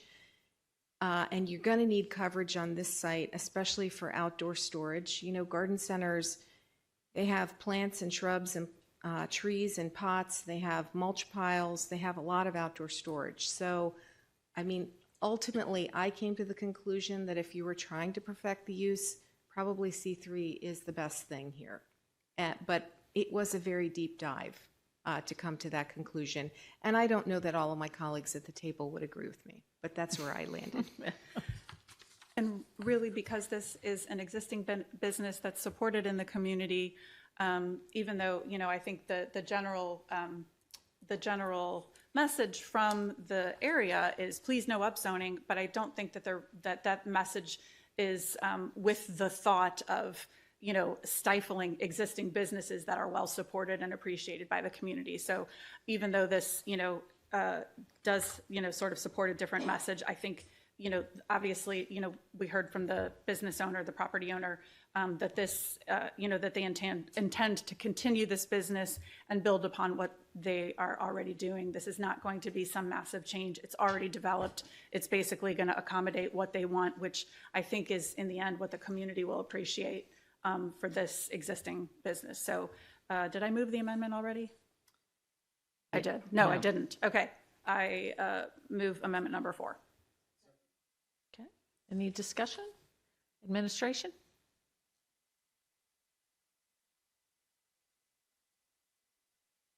We don't have any further comments, Madam Chair. Okay. All right.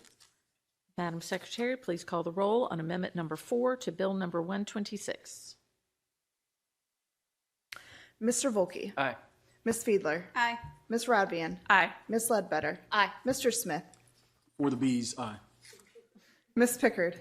Aye. And Ms. Hummer. Aye. 7 in the affirmative, none in the negative. Amendment number 4 to bill number 126 has been adopted.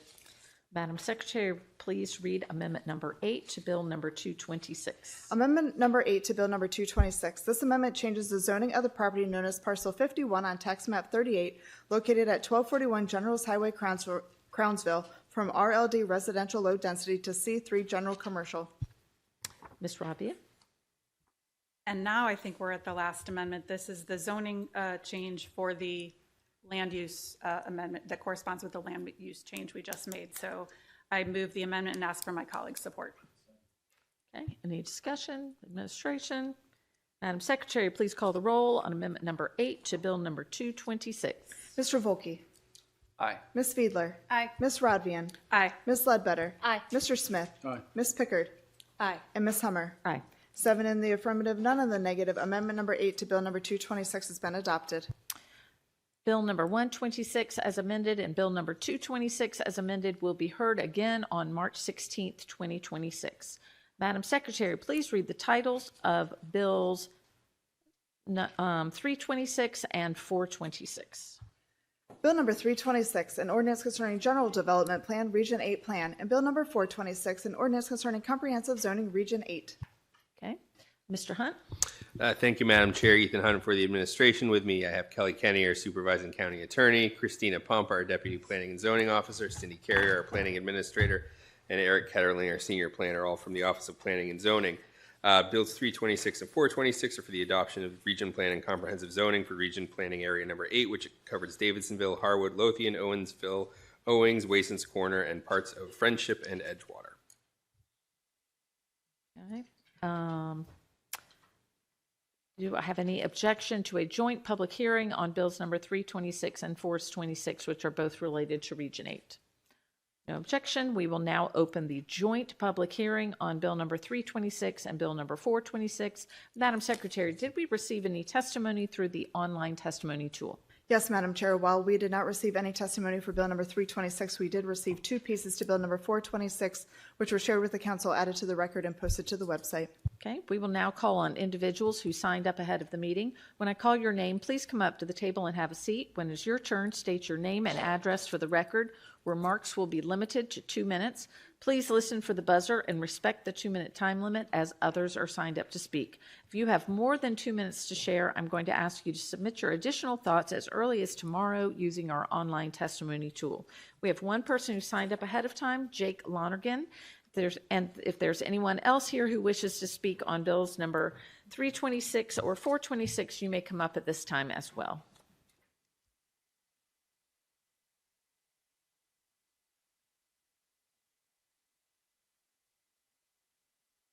Yes, sir. Yes, Jake Lonergan, 424 Broadneck Road, Annapolis, Maryland, 21409.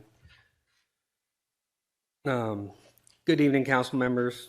My name is Jake Lonergan. I'm a lifelong resident here of Anne Arundel County, and I'm the owner of the property pertaining to zoning change application CZR8DSV 0600.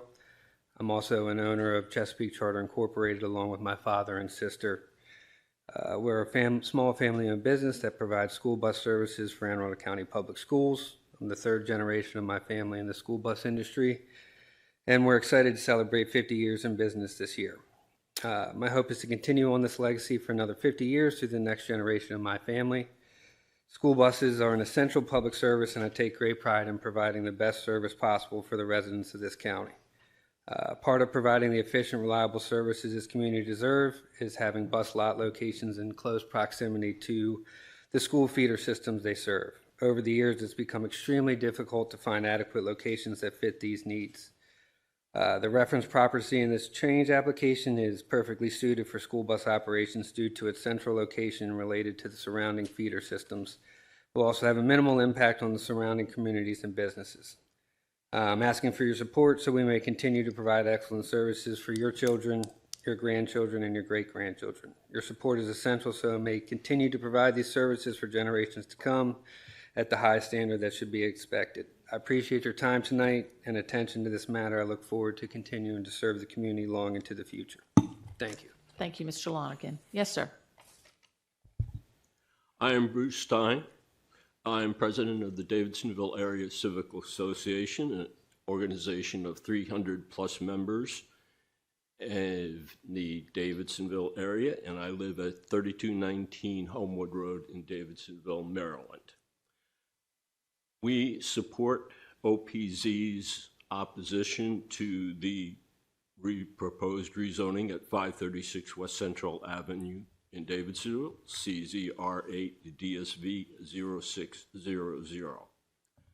Our concerns are many, but I'll focus on two very quickly. One is the traffic at that intersection, which is horrendous and dangerous. At peak hours, Riva Road backs up. There is only a flasher light at the intersection of Riva Road and Central Avenue, and there is no timeline for a full color light that has been admitted to be necessary by the state highway. There's another consideration that goes to the philosophy of zoning, okay? While this gentleman certainly needs to park buses on his property, the transition from small business zoning to C3 zoning seems to be taking a sledgehammer to a rather small problem, and by not looking to the future potential of C3 zoning in that area, we are ignoring the possibility of unintended transfers of property or developments that would significantly change the nature of that administration. Zoning looks to the present needs and to the future, and we have to take both into consideration. Thank you. Thank you, Mr. Stein. Ms. Fox. Good evening. I'm Kate Fox. Tonight I'm wearing my DACA hat rather than my GAN hat. I live in Davidsonville. We opposed Amendment 2 to the Region 8 zoning and the comprehensive zoning. The reason, for one, and what Bruce says, is that the safety issues at that intersection and the fact that there's no enforcement of no left turns at certain times. So the minute it does back up, it backs up clear to the park sometimes, which is past what's on the map that we showed you. And so people can't get in and out of the park very easily. I also know that there's a lot of Davidsonville drivers that drive through that intersection to get their children to Central Middle School and South River High School. And I was one of those parents for a long time. But what I want to talk to more is to reiterate what Bruce said about zoning, and that is 25 years ago, I came to my very first council meeting to support the South County Small Area Plan. I had no idea what a small area plan really was or what the GDP was, but I learned a little bit since then. And I want to say that our motto at that time, and still is keep South County rural. C3 zoning at that intersection does not fit with that motto. Unless there's a light controlling the intersection and the entrance and exit to that property is in a different location, C3 is really a problem, especially if it gets sold and a different kind of business moves in other than the bus lot. The bus lot is fine, except I think they have trouble getting out of the lots at certain times of the day. But looking to the future, unless there's a light, C3 zoning on that parcel is a huge safety hazard, and it's also a bad precedent for the remaining zoning around the area. Thank you. Okay, thank you, Ms. Fox. Sir, did you want to speak as well? Okay. He's just with us. Okay, great.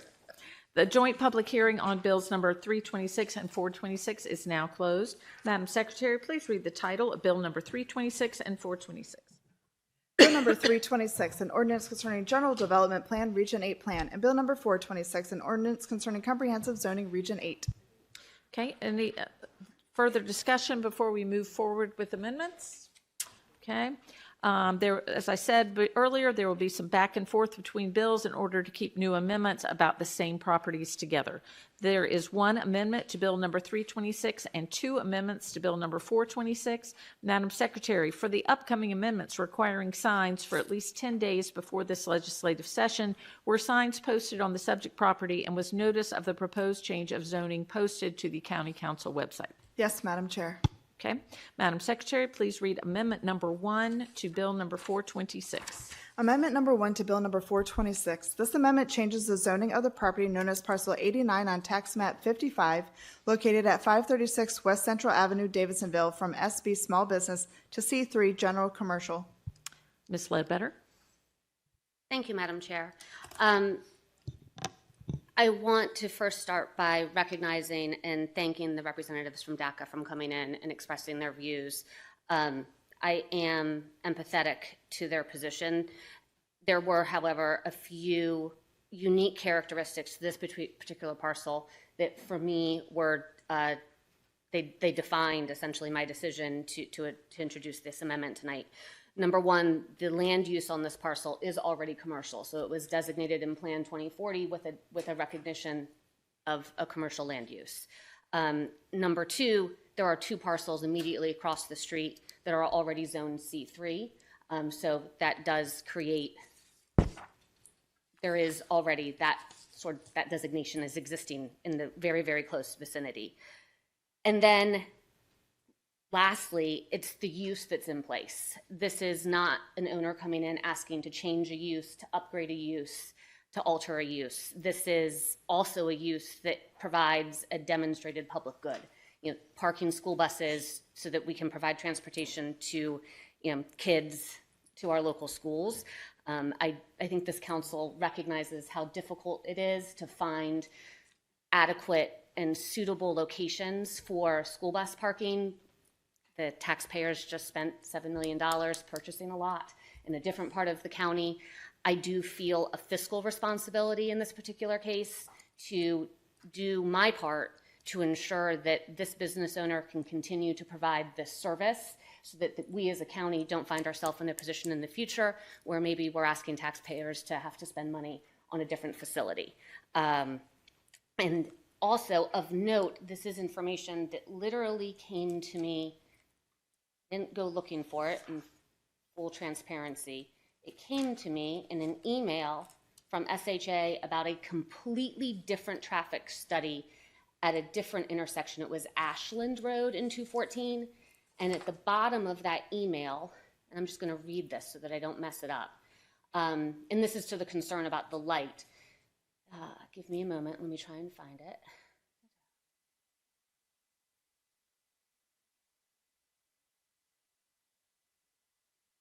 We will be moving forward with a project to install a full-color traffic signal at the Maryland 214 and Riva Road intersection, and that is this intersection.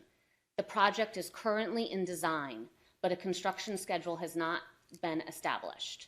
New traffic signal projects can typically take 18 to 24 months to complete, design, and construct. And so I think that's, while there is still no firm timeline, they do have a fully functioning traffic light in design.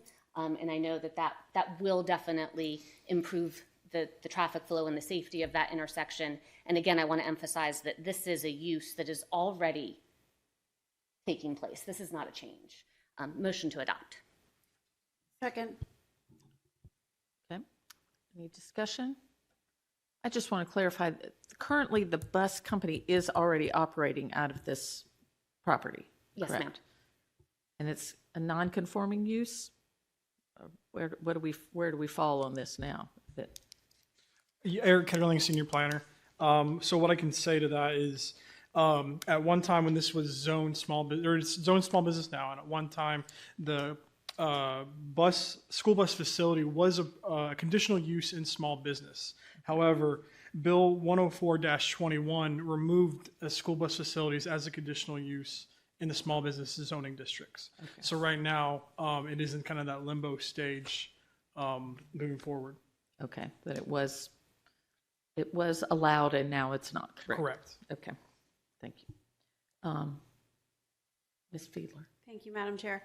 I just, as a matter of record, I have worked with the Lonergans in the past. They have a school bus storage facility in District 5, and they are very, very good neighbors.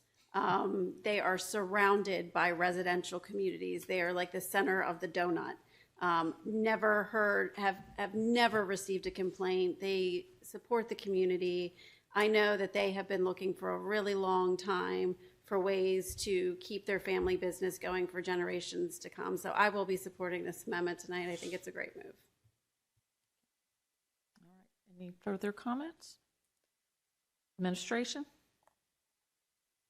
Eric Ketterling, Senior Planner. The only other thing I'd like to mention is OPZ does not object to the amendment. A lot of the concerns that staff heard throughout the entire Region 8 planning process was discussed tonight, from traffic concerns and traffic safety, more importantly, is what we heard consistently in this area. We never heard any specific comments directly about this site because it did not apply for a zoning change through the process. But as Councilwoman Ledbetter stated, the traffic signal, whatever project that will result in, we heard that at our SAC meeting as well, which has helped staff tonight not object to this amendment, knowing that there are things coming in play in the future. The only other thing OPZ would like to encourage, because that's all we can really kind of do right now, encourage any new development on the site to help with the county and state transportation improvements if possible as well. All right. Madam Secretary, please call the roll on amendment number 1 to bill number 426. Mr. Volkey. Aye. Ms. Fiedler. Aye. Ms. Rodvian. Aye. Ms. Ledbetter. Aye. Mr. Smith. Aye. Ms. Pickard. Aye. And Ms. Hummer. Aye. 7 in the affirmative, none in the negative. Amendment number 1 to bill number 426 has been adopted. Madam Secretary, please read amendment number 1 to bill number 326. Amendment number 1 to bill number 326. This amendment changes the planned land use for the property known as parcel 299 on tax map 55 located at No Number Central Avenue at the southwest intersection of Route 2 and Route 214 Edgewater from rural to small business. Ms. Ledbetter? Thank you, Madam Chair. I'm going to follow Ms. Rodvian's lead because I thought it worked really well, where I'm going to talk about the zoning. Easier conversation. Obviously, we will adopt the land use. Well, we will vote on the land use amendment first. Sorry for being presumptuous. The existing land use, so first off, what's important to recognize is that the existing land use, if you were to look this up right now in GIS, it's going to show that it is rural. However, it is also listed in Plan 2040, if you look it up in GIS, as part of the critical corridor. And the critical corridor piece was very influential in helping to determine my final position on this.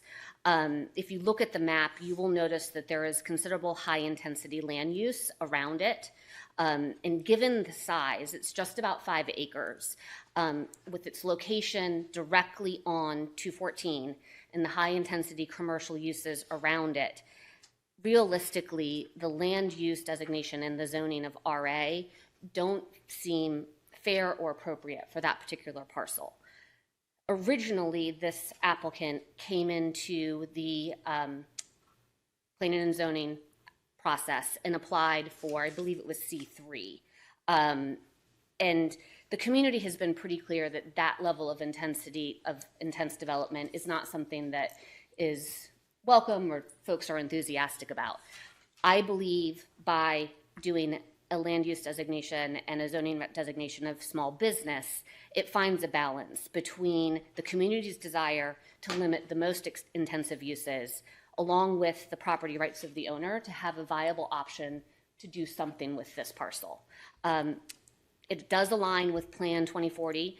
There's a goal BE8 to encourage hubs of limited commercial or community services for rural or suburban area residents in locations where such uses exist or traditionally have existed. And I think the map supports that this is one of those hubs. It is important to note that this property is part of a PUD that would restrict the type of development that could take place on it. If these amendments pass tonight, the owner would need to go back and go through the administrative hearing officer to seek removal from the PUD. But that's obviously not something that we as a council have a say on. But that would be an additional step that would need to take place before anything could happen on this parcel. And so with that, motion to adopt. Rodvian, second. Discussion? Administration? Eric Kedwing, Senior Planner. I want to thank Councilwoman Ledbetter for giving all that information, helped me talk less now. There's a lot of good information there. The only thing I would like to really emphasize is the PUD, the Plan Unit Development aspect of this.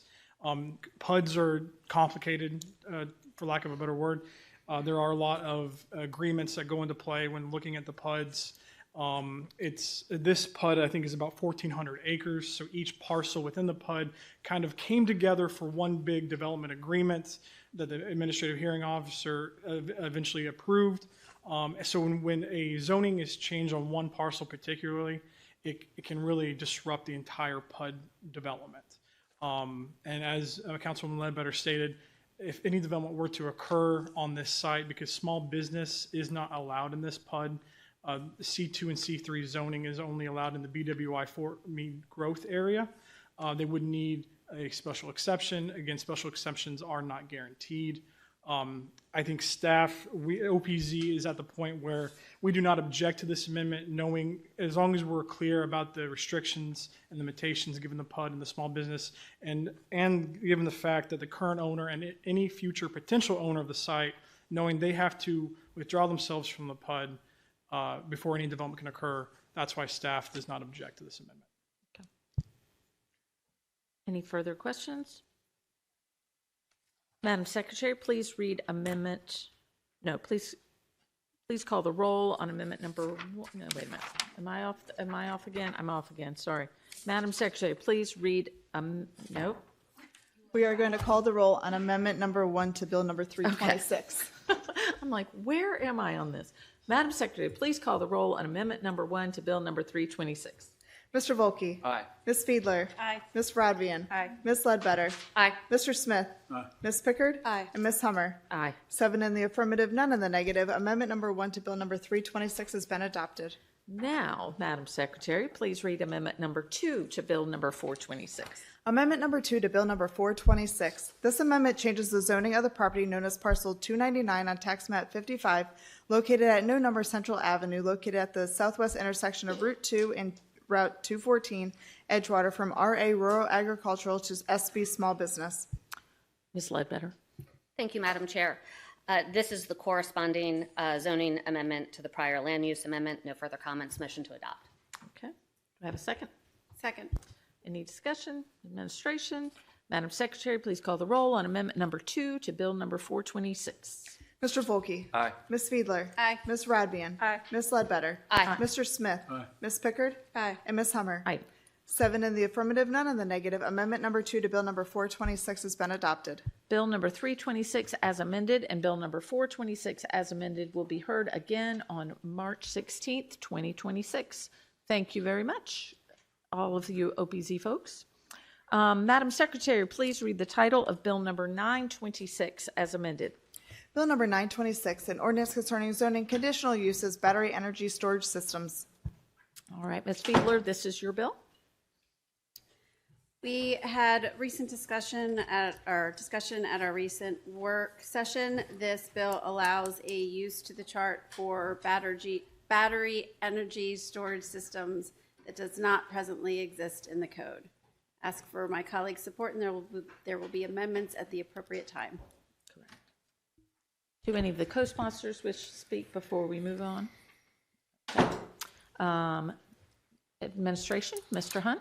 Thank you, Madam Chair. Ethan Hunt for the administration. I have Kelly Kenny, our supervising county attorney, Lynn Miller, our assistant planning and zoning officer, and Captain Donna McGuire, our bureau commander in the fire marshal's office from the fire department. Happy to answer any questions and discuss the amendments at the appropriate time. Okay. Is there any discussion? We will now open the public hearing on Bill number 926 as amended. Madam Secretary, did we receive any testimony through the online testimony tool? No, Madam Chair, we did not. Okay, no one signed up ahead of time. Is there anyone here who wishes to speak on Bill number 926? We do have one.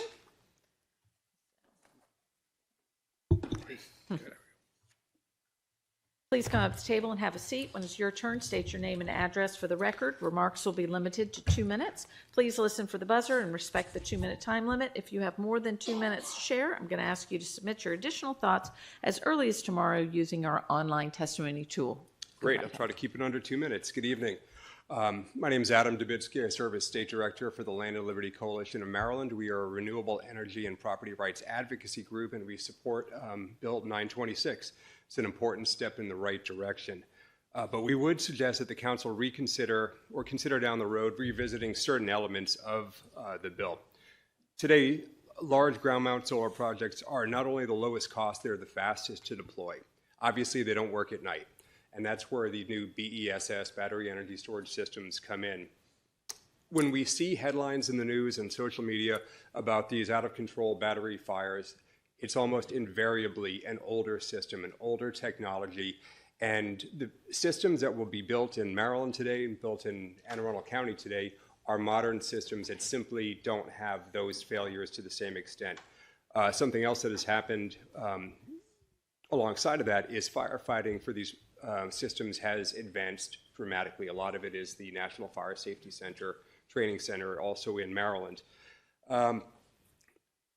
Because of these improvements, because they're safer to run and to operate, we think that the restrictions on zoning, the offset from the critical areas, the 1 mile exclusion from within 1 mile from an interconnection site is unnecessary. We think that the existing engineering that the utilities put together, we think that the existing offsets from a critical area are sufficient for these projects.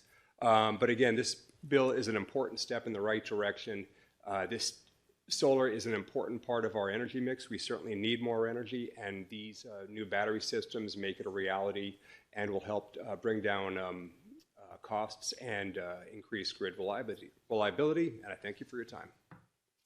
Thank you very much. So the public hearing on Bill number 926 is now closed. Madam Secretary, please read the title of Bill number 926 as amended. Bill number 926, an ordinance concerning zoning conditional uses battery energy storage systems. All right. Any further discussion before we move on to amendments? There are 3 amendments. Madam Secretary, please read amendment number 1. Amendment number 2. Oh, and number 2. I'm sorry. Amendment number 2. This amendment removes the requirement that facilities are located within 1 mile of an existing substation facility.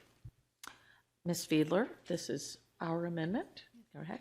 The amendment does just that, and it's after feedback from planning and zoning and the general public and stakeholders. Motion to adopt. Second. Administration? We support this amendment. Okay. Any discussion? Oh, did we have a second? I'm sorry, we did. Yes, Okay. I seconded. All right. Any discussion? Questions? All right. Madam Secretary, please call the roll on amendment number 2.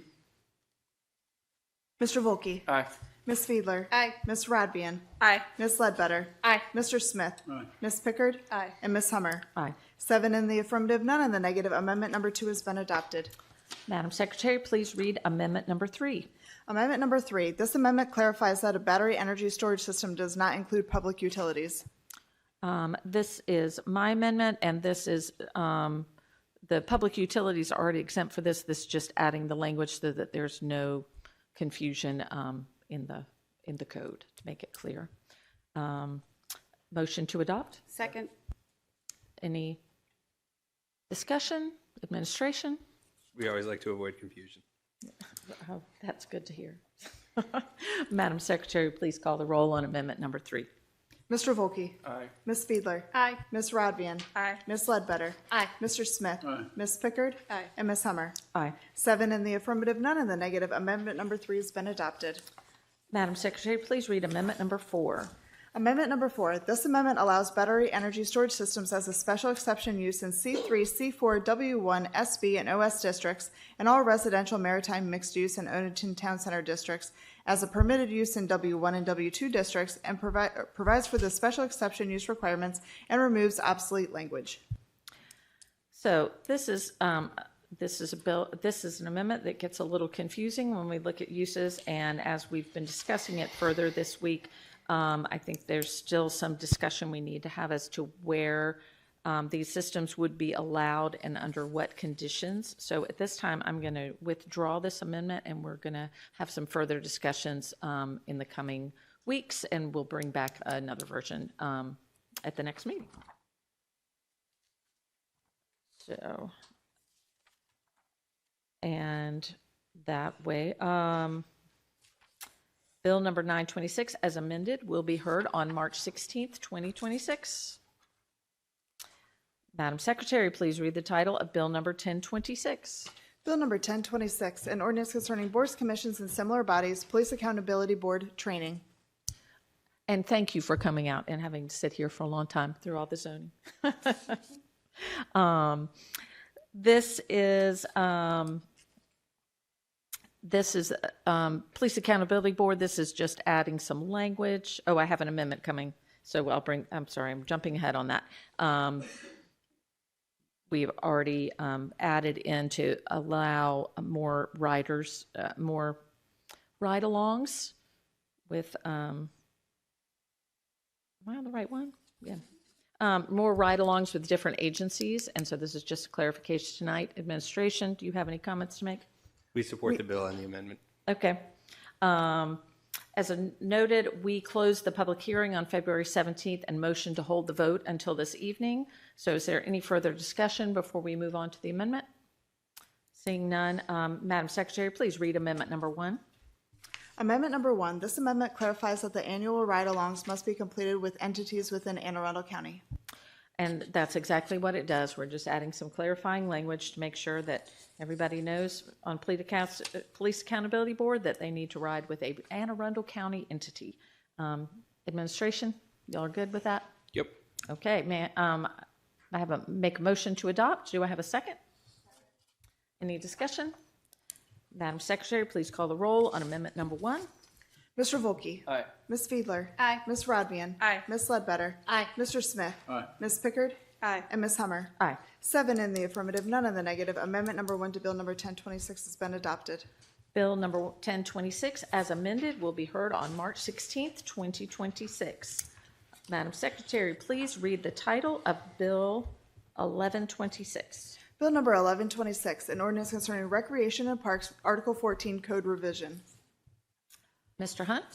Thank you, Madam Chair. Ethan Hunt for the administration. Joining me at the table will be Erica Matthews, the Deputy Director of the Department of Recreation and Parks, Chris Carroll, our Parks Administrator, and Lori Blair Klossmeyer, our Deputy County Attorney. This legislation was introduced at the request of the administration on behalf of the department. It amends Article 14, which governs Recreation and Parks, to update the article and modernize some regulations and broadening the scope of oversight to all recreation and park areas. We did have a pretty extensive discussion at the work session, and I know there's some amendments to discuss at the appropriate time. So until then, we're happy to answer any questions the council might have. Okay. Is there any discussion? All right, we will now open the public hearing on Bill number 1126. Madam Secretary, did we receive any testimony through the online testimony tool? Yes, Madam Chair, we received 2 pieces which have been shared with the council, added to the record, and posted to the website. Okay, no one signed up ahead of time. Anyone here who wishes to speak on Bill number 1126, please come forward at this time. Please come up to the table and have a seat. When it's your turn, state your name and address for the record. Remarks will be limited to 2 minutes. Please listen for the buzzer and respect the 2-minute time limit. If you have more than 2 minutes to share, I'm going to ask you to submit your additional thoughts as early as tomorrow using our online testimony tool. Mr. Corrin. Batting lineup.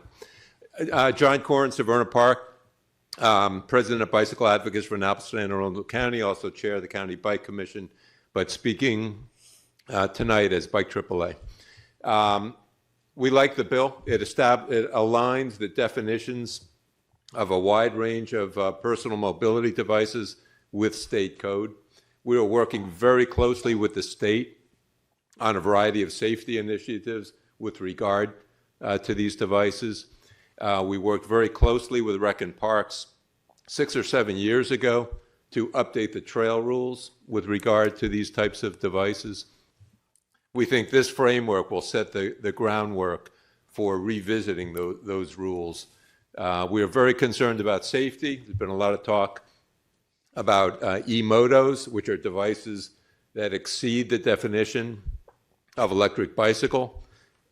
All of the subcategories of e-moto are listed in this bill. They are not legal on the trails. They require license, registration, and insurance on roads, and yet we see 13-year-olds flying around on them. Very concerned about that. This bill will set a framework for us to work with Rec and Parks, get the rules right. And then the real challenge, and Steve Miller submitted written testimony about this, is enforcement. Because we can write rules and legislation and signs, but we need to educate parents, and then we need to find kind of a light touch. We're not going to start writing citations on the trails, but we've got to find a way to modify behavior. That's a significant challenge here and across the country. We will partner with Rec and Parks to do the very best we can to do that. So support the bill. I'm staying in my lane. Bike lane, that is. Thank you. Thank you, Mr. Corrin. Yes, sir. Good evening, Madam Chair, Mr. Vice Chair, County Council members. My name is Mike Jacobs. I live at 8246 Bodkin Avenue. Voice is going a little bit here, so bear with me. I come to you as in the capacity of not only a coach, but also the president of Lakeshore Athletic Association for over 25 years. I'm deeply concerned in the path that the Rec and Parks is traveling and in their means of gaining funds. And I just wanted to make sure that you're aware of what's going on and make sure you're aware of some of the fees that the county is charging some of the youth organizations so that maybe you can make informed decisions on any bills now or in the future. But I know I'm time limited. I want to get right into it. I don't know if you're aware, but back within the last 8 years, we've all Rec and Parks kids, youth, pay $3 per child to the county Rec and Parks. Moving forward into our fundraising aspect, we put a lot of effort into fundraising so that we can put things back into the amenities, back into the parks. And we've had the county Rec and Parks reach out to us. And one of our fundraising was a tournaments that we host for the last 8 to 10 years. Now those funds are going to be cut in half. They want half of our money for our fundraising. Our haunted trail that we have every year, that we raise a good amount of money, then we reinvest back into the parks. That money is going to be stopped by any of the legislation that might go on here today. So I'm just wanting to make you aware of some of the things that are going on down with Rec and Parks. And by the way, I love Rec and Parks. I was on the advisory board for many, many years. I think they do great things, but I just see the path that they're going down, and I'm quite concerned. Thank you. Thank you. Yes, sir. Good evening. My name is Sean Justice, 202 Featherstone Road, Pasadena, Maryland. I'm coming to you from Lakeshore Athletic Association as well. I'm the commissioner of the softball program down there. Over the last 8 to 10 years, I've been a coach involved in a myriad of different activities. To echo what Mr. Jacobs is talking about, we've had tournaments. We've cultivated a significant amount of fundraising activities that cut to the core of our youth's ability to play softball and have a program to play softball with. We developed something from scratch or very small to a pipeline that leads them into Chesapeake High and other organizations that we wouldn't have been able to do without building relationships with USSSA. That is one of our key fundraising activities. Doing sponsorships in our fields and things like that for signages. All of these dollars and cents that we're going out and asking people to give their money after they pay taxes, after they put money into the parks, We're asking them for additional money to help support their kids, and they're doing it willingly. Unfortunately, with some of the amendments that I'm looking at, it looks like the Rec and Parks program, they want to kind of take that away or reappropriate it in areas that it's not clear to me or clear to the organization as a whole how that'll benefit our players, our kids, our youths. And without these funds, our programs are going to go the way of Elvington, go the way of Arundel and things like that that are drying up because there's not enough participation in the organizations. There's not enough money coming in because we can't run the programs with only registration fees. Everything from lawn care to equipment far exceeds the penance that we ask for to give these kids an opportunity to play a sport which they wouldn't otherwise be availed in the county. And that's all I have. Thank you. Thank you, sir. The public hearing on Bill number 1126 is now closed. Madam Secretary, please read the title of Bill number 1126. Bill number 1126, an ordinance concerning recreation, parks, Article 14, code revision. All right, any further discussion before we move on to amendments? Okay, there are 3 amendments. Madam Secretary, please read amendment number 1. Amendment number 1. This amendment removes the prohibition on certain activities with helium or mylar balloons. Mr. Volke, this is your amendment. Thank you. So from the outset, I just want to say I appreciate Rec and Parks because I've shared the amendments with them early on. I know they've had an opportunity to discuss those with the administration. I had an opportunity to speak with Rec and Parks earlier today, and I would just say I understand where they're coming from. Hopefully they know a little bit of where I'm coming from, but I think it's important to have some of this discussion and to have a debate on these things. So I realize that at the national and at the state level, we already have prohibitions on the types of balloons that can go into national parks and state parks, and this would make Anne Arundel County consistent in terms of a policy with those other entities. However, I'm just going to say, if people are coming into the park and they're doing what we expect them to do, which is clean up after themselves, not litter, not leave trash, then I'm not sure what the problem is with people bringing in helium or mylar balloons. I think that the issue and what Rec and Parks is trying to address, which is what the state parks and the national parks are trying to address, is people who are, I think I talked about this on another bill that I did, Don't Be a Dirtball. Remember that from last term, the litter bill? Yeah. So, I mean, that's the same issue, is if you come into the park and you just decide you're going to let your balloons go, you shouldn't do that. Like, number 1, that's not okay for you to do. Number 2, environmentally, it's terrible. Number 2, if you're going to bring your balloons in, and you're going to use them for your party, then you need to be responsible and take them back and get rid of them. What it seems that Rec and Parks is trying to do, and what the other entities have done, is say, for all the people who simply just can't seem to follow the rules and can't seem to get it together, we're going to put a blanket prohibition across this, because we're going to say, well, a couple of people who haven't done the right thing are going to ruin the fun for everyone. And that's unfortunate, but I don't think that that's what we should codify as our policy. I think we should continue with our policy to say you can bring these balloons in, but you need to be responsible for cleaning them up. And so that is what this would do. This would allow you to continue to display them. This does not allow you to go into the parks and release them, to be clear. That is not something that would be allowed. That is already out.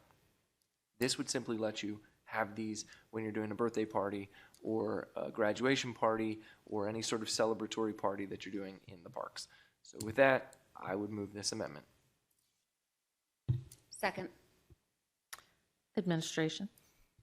Thank you, Madam Chair. I would respectfully request the council to reject this amendment. I know Councilman Volke is familiar with the reasons, but I'm going to turn it over to our professionals from Rec and Parks to talk about the reason. Chris Carroll, Parks Administrator, Department of Recreation and Parks. We have had this in place, though not codified within the regional parks, pretty much since I've been here, which has been about 18 years. I do understand your point that littering in many ways covers it as well, and there is a state law that prohibits release of the balloons. On site, our park superintendents, our park rangers do deal with this as a specific problem. I know I mentioned last time it connects in with wildlife concerns for us beyond just littering. The department's position at this time is we would like to have it in as it stands, but certainly up for discussion as we talk about it further.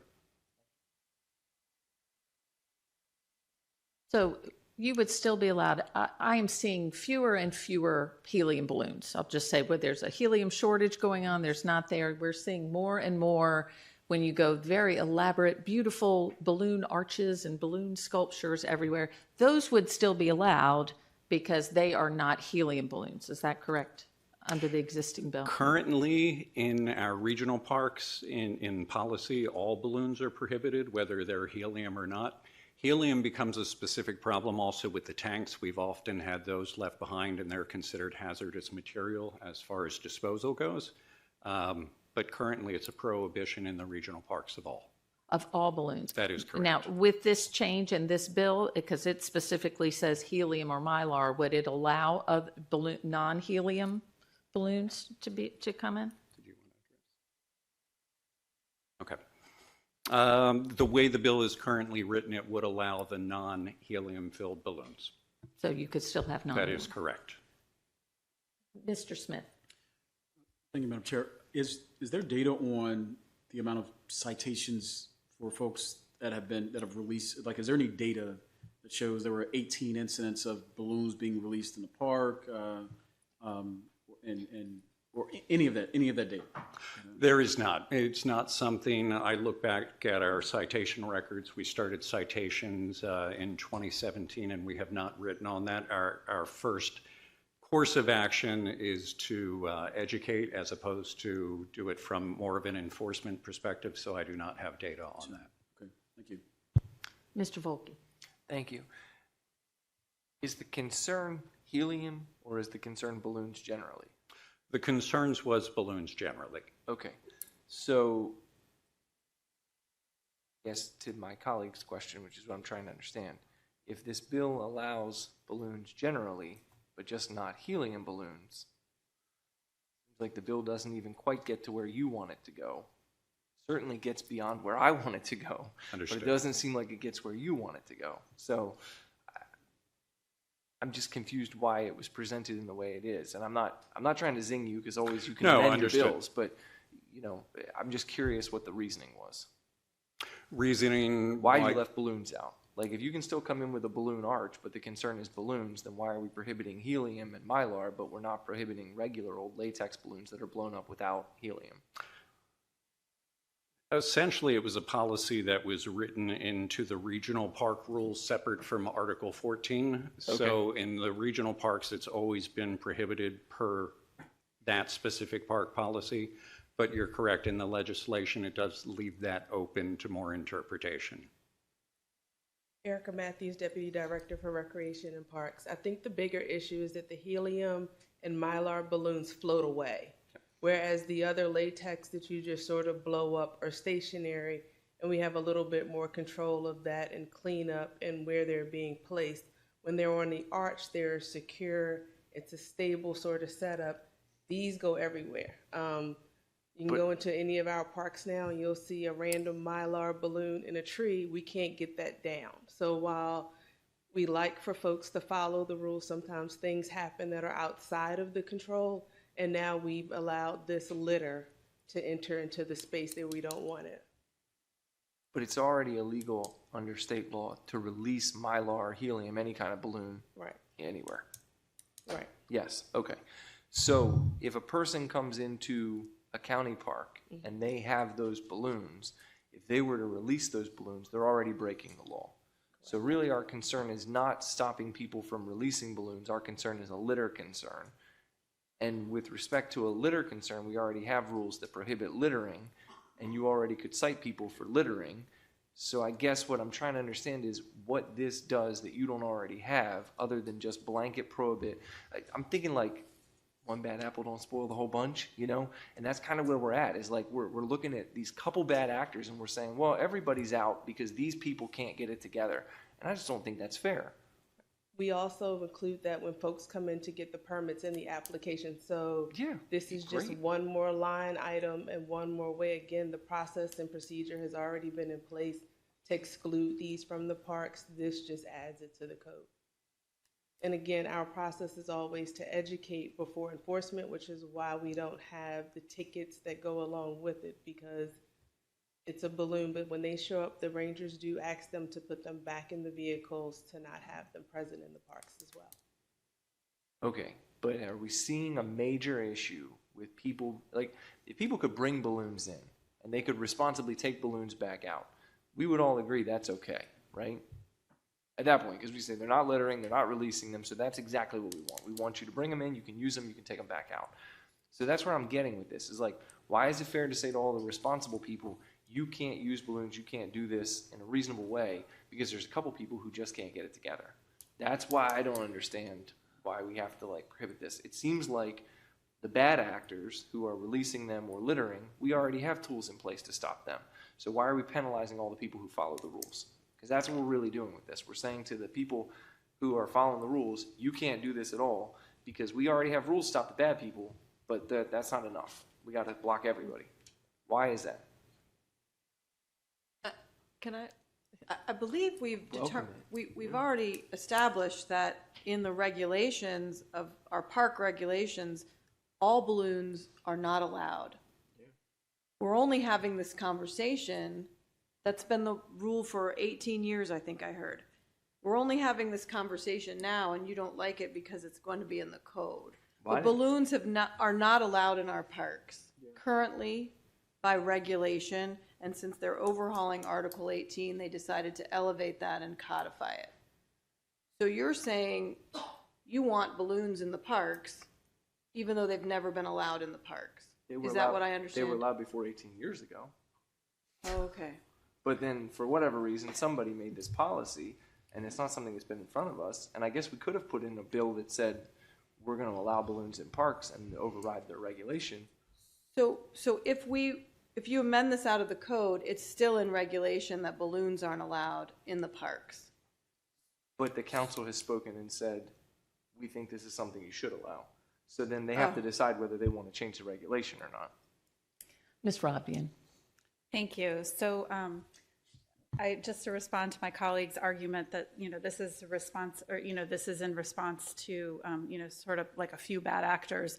I think that really kind of misses how balloons end up on the loose. I'm sure everyone in this room has seen at some point a child handed a balloon, and then moments later that balloon slips out of their hand, and that balloon ends up in a tree or flying far away, and they see the child cry, and that part is sad. But the part we're dealing with is the fact that we're not really talking about a bad actor. We're talking about the way that balloons are commonly used and, commonly treated. I think, would you expect to have like a birthday party with children where a child, where no children ended up with a balloon in their hand? So if your goal is to keep the balloons and the Mylar out of,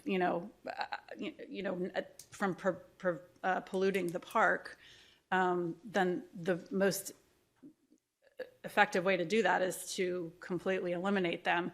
And it's not because of a few bad actors, it's because of the reality of balloons just get loose.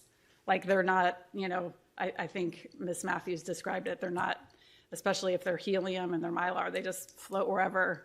And it doesn't, all it takes is, a kid not being a bad actor, they're not like, they're upset about it too. They literally show they're upset, that they lost their balloon. So I think that this is a good thing, and I think it's a good thing to put in the code. And I think you acknowledge the environmental harm that they can. And we've all seen the, pictures of animals that have, ingested part of a balloon, or maybe you haven't, but I have, and they're horrible. So I like it the way it is. I would add, yes, it's kind of, anyone who's had a child has seen a balloon be released. I know, trying to put a big bunch of helium balloons in my car, it is not unusual that one escapes and get out. So it is not bad actors, it was people have it. But aren't all of our rules and laws in order to keep the bad actors in check? I mean, you're saying, oh, we're going to punish everybody else for some bad actors. Aren't that what all laws are? We put some limits on things because we want the bad actors to have limits to themselves, even though the rest of us have out there. So, but Mylar balloons, also, we haven't brought this up. We've talked about the environmental damage to wildlife. Mylar balloons can actually interfere with the electrical grid. They interact, they can cause fires. Some of the big fires out in California, some possible causes of that were Mylar balloons hitting power lines and getting on there. So we're looking at a bigger thing. But as Ms. Pickard said, this has been the regulation in the parks for 18 years. We are actually, by putting it in code like this, we're actually broadening it out because the regulations say no balloons, period. This will only say no helium or Mylar. You can still have other balloon creations now that were not allowed in the regulations. So it's actually widening it out a bit. So I don't see it as, I think you can have a really great birthday party without helium balloons. I mean, I know I did. I know I did for all of my kids often. That we didn't always have balloons, and they had a great time. So, and the only thing we released was we had a ladybug party, and we released ladybugs. But let me tell you, that's a hit with 5-year-old girls to release ladybugs. And so that is much better for the environment than having an accidental balloon released. So, Mr. Smith. No, I was simply going to say this is almost similar to the plastic ban bag or bag ban in its context. So, I mean, that's really what's driving my logic on this. Yeah. The inability to, at least the ones that float away. And so you usually change behavior through policy or technology. And this is just one of those policy things that you're trying to drive behavior when it comes to it. I love balloons. I certainly don't want to be the county known as, putting a damp on parties, right? But there's a balance. And so I'm not necessarily opposed to being somewhat restrictive on the ones that can get away. So, thank you. 10 cents for paper balloons. So, is there any further discussion? So, Madam Secretary, please call the roll on amendment number 1. Mr. Volke. Aye. Ms. Fiedler. Aye. Ms. Radvian. Nay. Ms. Ledbetter. Aye. Mr. Smith. Nay. Ms. Pickard. Nay. And Ms. Hummer. Nay. 3 in the affirmative, 4 in the negative. Amendment number 1 has failed. Madam Secretary, please read amendment number 2. Amendment number 2. This amendment requires the director to grant permission to certain conduct if conduct does not interfere with the safe enjoyment of the parks and provides for an appeal process. Mr. Volke. Hi again. Okay.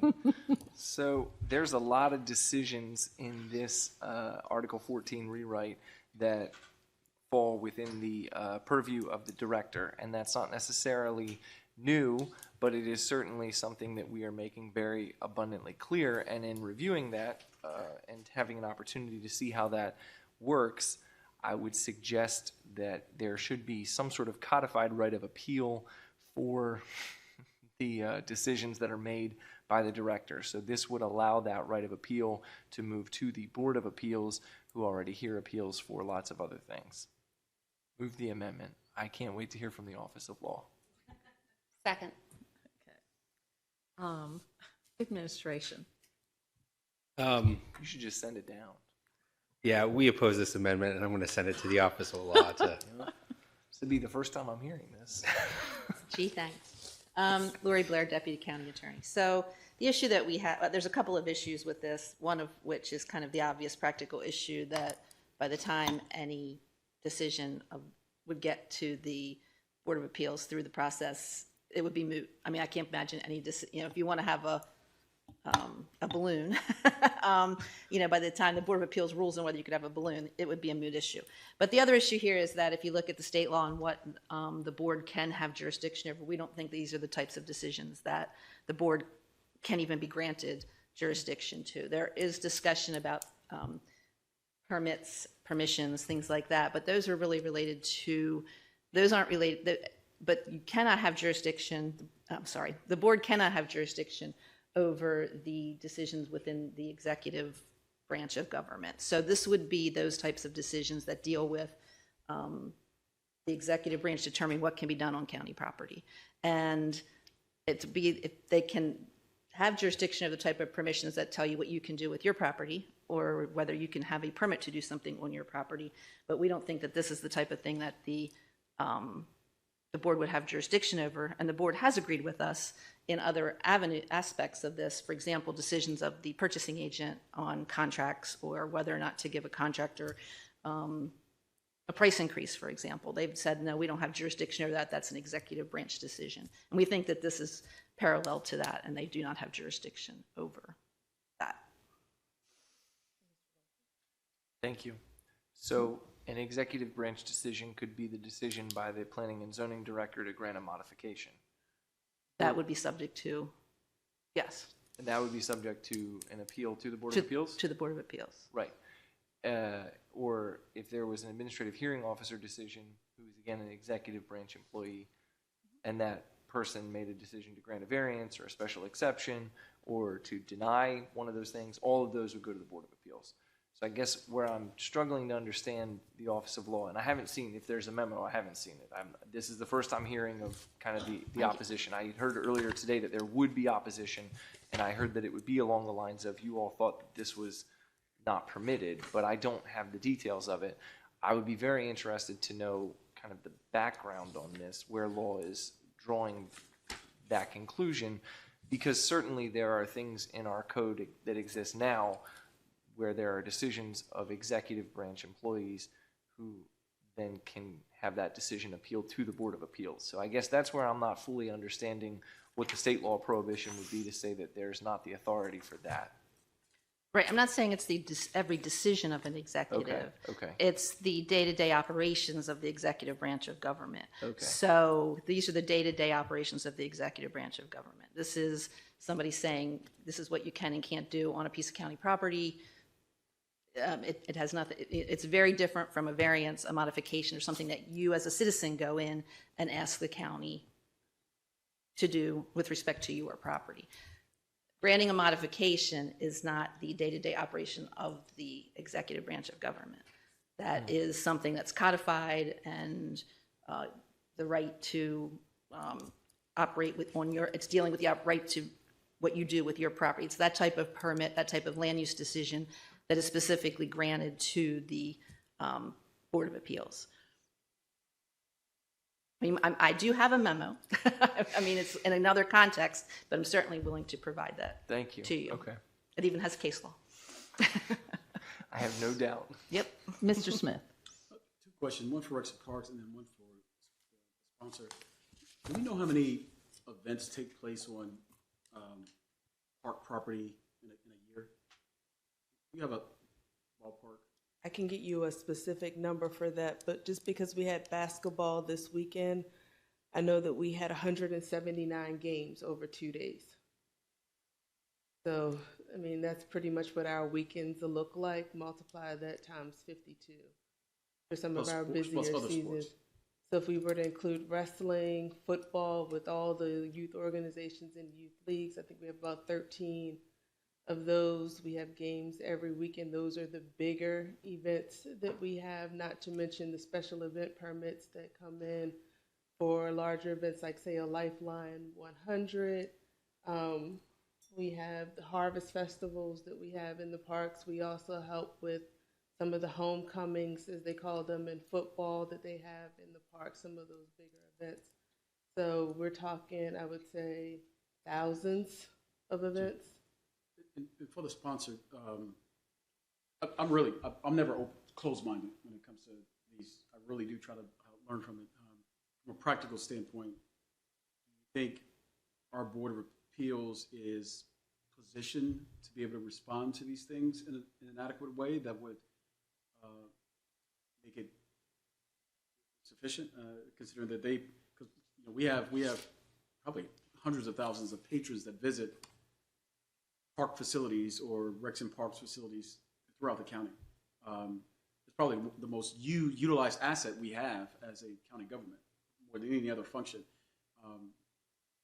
The swelling of either complaints or requests, could that impact our Board of Appeals in a way where they become unable to respond effectively to the more pressing issues of, not saying that those issues aren't pressing, but the land use stuff that's their property.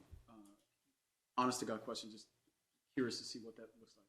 I mean, look, the answer that I always get from the administration, I don't have a crystal ball. But that being said, I would be surprised if this is going to inundate or overload the system.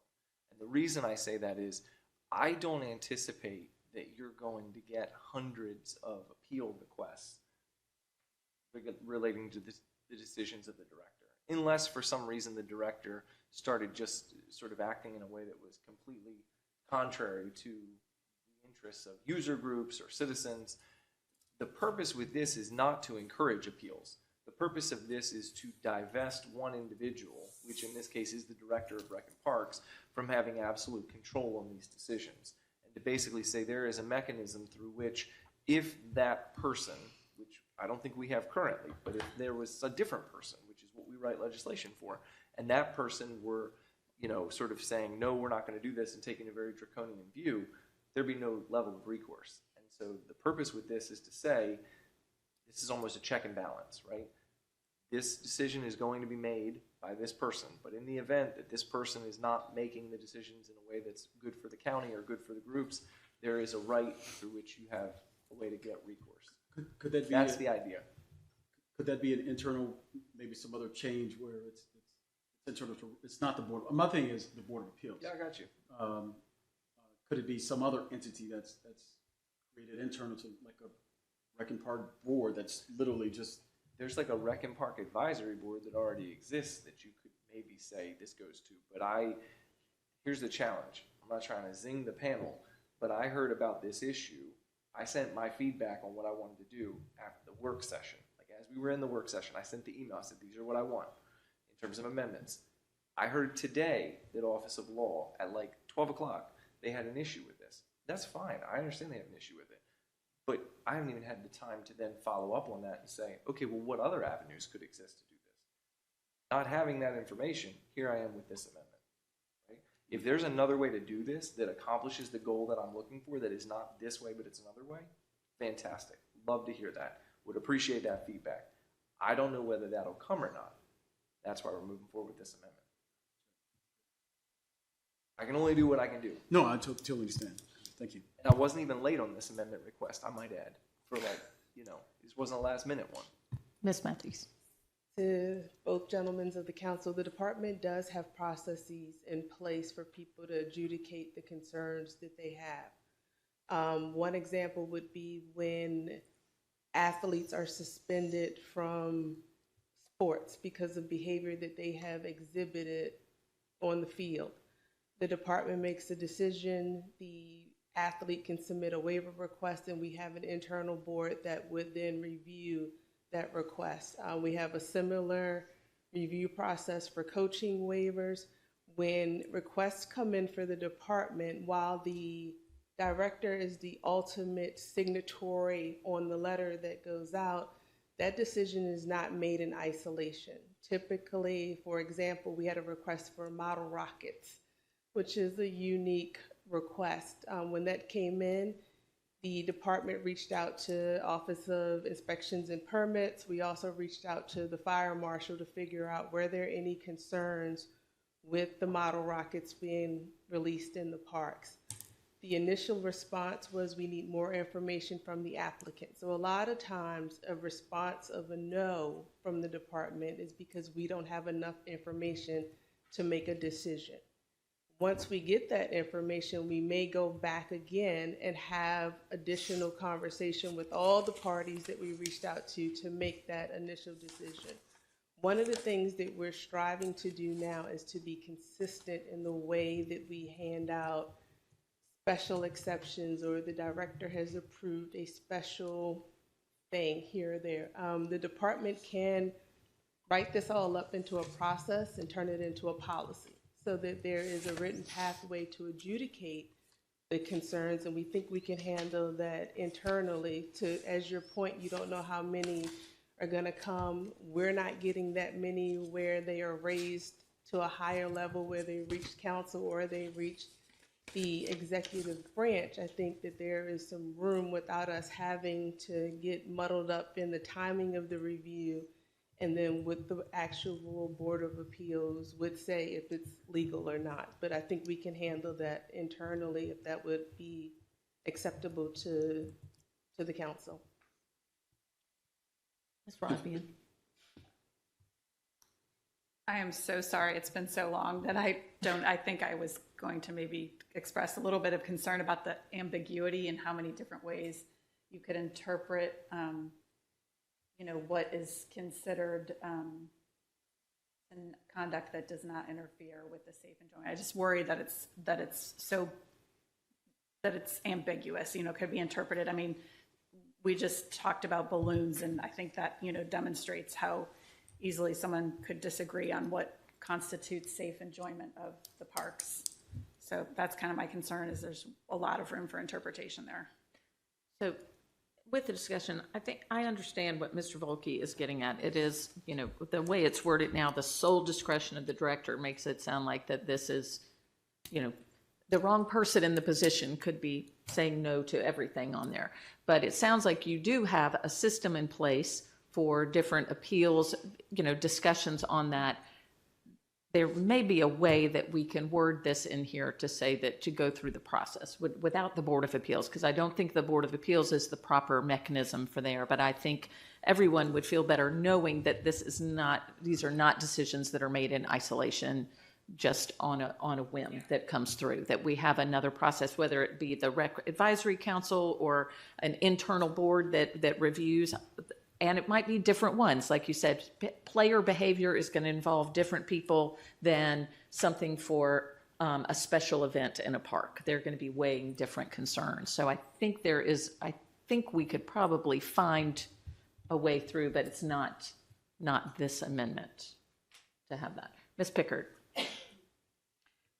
I recall the conversation from the work session, and I believe Ms. Matthews used your own terminology in saying this whole concept was a solution looking for a problem, and that she felt confident in the administration's, in the department's ability to negotiate with park users around specific issues like model rockets, which are very fun.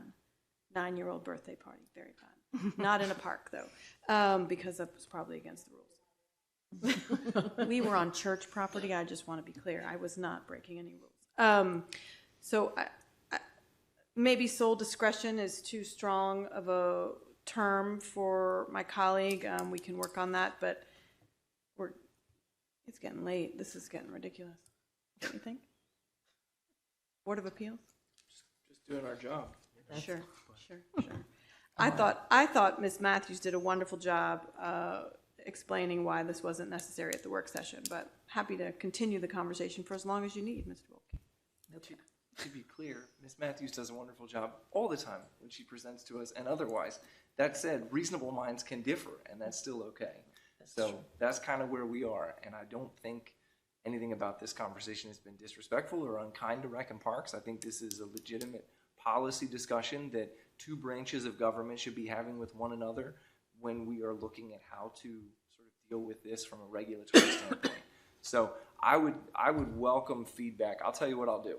I'll withdraw the amendment, subject to my colleagues having already represented that we're going to continue trying to find a path forward here. And I would just ask that maybe Rec and Parks provide us with something. I'll just be clear about my one concern.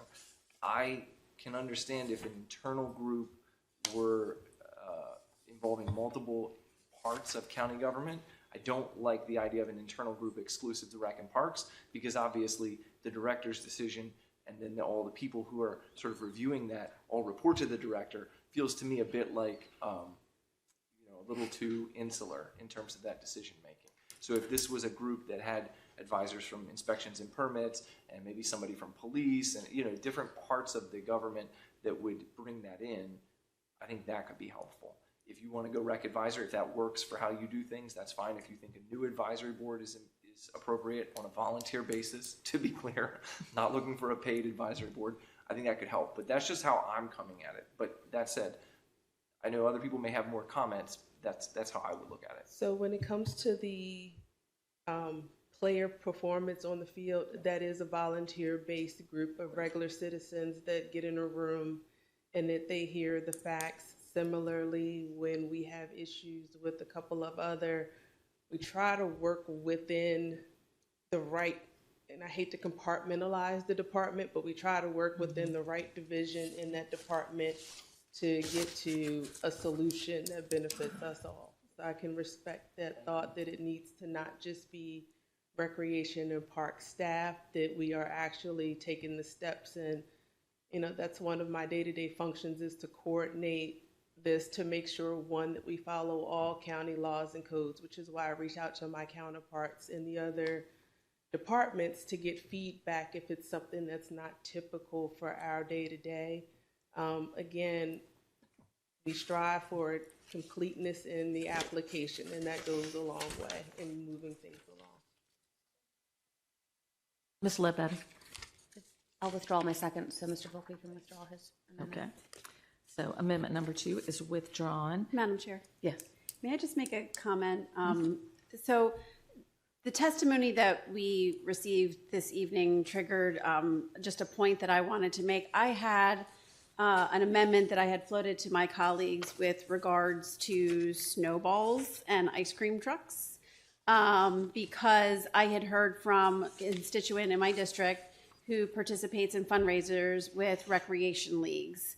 And they had concerns about, and I agreed with them, the language seemed to propose on page number 8, because it prohibits profit-making activities, which I think based on your testimony was your concern as well, that they would be prohibited from supporting rec leagues in the community. So I did reach out to Recreation and Parks, and they were able to clarify with me that those kind of fundraising activities would still be permitted based on the provisions of permitting that are in the bill. And there's a lot of things, and I'll let Ms. Matthews say whatever she would like to say, but there is a lot of internal discussion happening on what that would look like. But I've heard in the past from Broadneck Baseball and Softball Club about their big tournaments and the amount of fees that they are paying and how it just eats into the funds that they are trying to raise to have sustainability for their organization. I've brought that to the attention of the department, and I know this is something that they're looking at too, but I just say all of this to let you know that fundraising activities permitted will be able to still move forward. Ms. Matthews, if you don't mind. Ms. Matthews, Deputy Director, Recreation and Parks. So there are two things that are being discussed here. One is the fee structure. The fee structure for Recs and Parks is not under review as part of Article 14. We have a whole separate process in which we identify the fees that we charge for different activities throughout the parks. Those fees that we charge are reviewed annually in consultation with the Recreation Advisory Board, and then they make a recommendation, and that's how we establish our fee structure for activities that happen within the parks. Basically, your tournament fees, your camp fees, how much we're charging for baseball teams to join the league. That's all done every year through Rec Advisory Board. The issue that we're up against right now is businesses that want to enter into the park to sell goods for profit is not allowed in Article 14, nor is it allowed in our guidelines and reference manuals. For folks that want to come in and to sell goods, they have to get permission from the director. That's part of it. The other part of it is that there are two pathways to do this. One would be if the department were to issue an RFP to solicit a vendor to provide snowballs, since that's the hot topic, is the snowballs. Right now, the department does not have an RFP out soliciting snowballs. We do not have a need for a snowball vendor, therefore we don't have a solicitation that's out. The second way that this works is that the user groups, so let's say your Gorks, can go and they can partner with the snowball company and say, hey, we want to have a snowball truck come in and we're going to do fundraising and we're going to work this out. With the support of the organization, that entity can come into the park to sell that good. So they'd have to fill out the special permit form. What we don't want to see happen is that every weekend that we get a person or group that has managed to be in this park exclusively all the time. One, we don't think that that's fair to other ones. We don't want them in parks where we have concession stands because we see that as competition to the concession stands, because that is their fundraiser that they have been approved to have.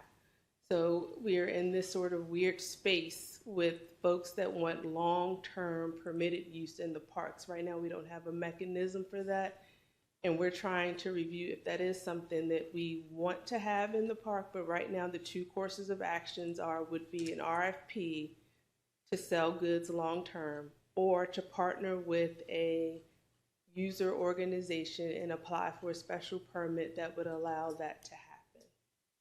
And fundraisers would be allowed through this process as well. That's the special events permit form. So there's a process for that as well. Mr. Smith. Thank you, Madam Chair. There was a comment made earlier from an organization or potential organization that said that the fundraising that they're raising now, now more than half of that is now going to Rexon Park. Is there truth to that, or what is? Can you speak to that? I did not bring my full fee schedule with me. I know that there is a special event fee that we charged for different rates and for different groups. I was just trying to see if I have it. I know that there is a percentage of a fee that comes to the department for use of the facility, and then a portion goes to the user group. I can get you the specifics. I just don't have that in front of me. That's fine. That's fine. I'm just trying to see if the rate or the percentage has that doubled or tripled, where the funding that they're raising is essentially cutting out. I don't think we've changed our special event fees in some time. That I don't think it's been several years that to my knowledge, that going through this process. Appreciate you. Thank you.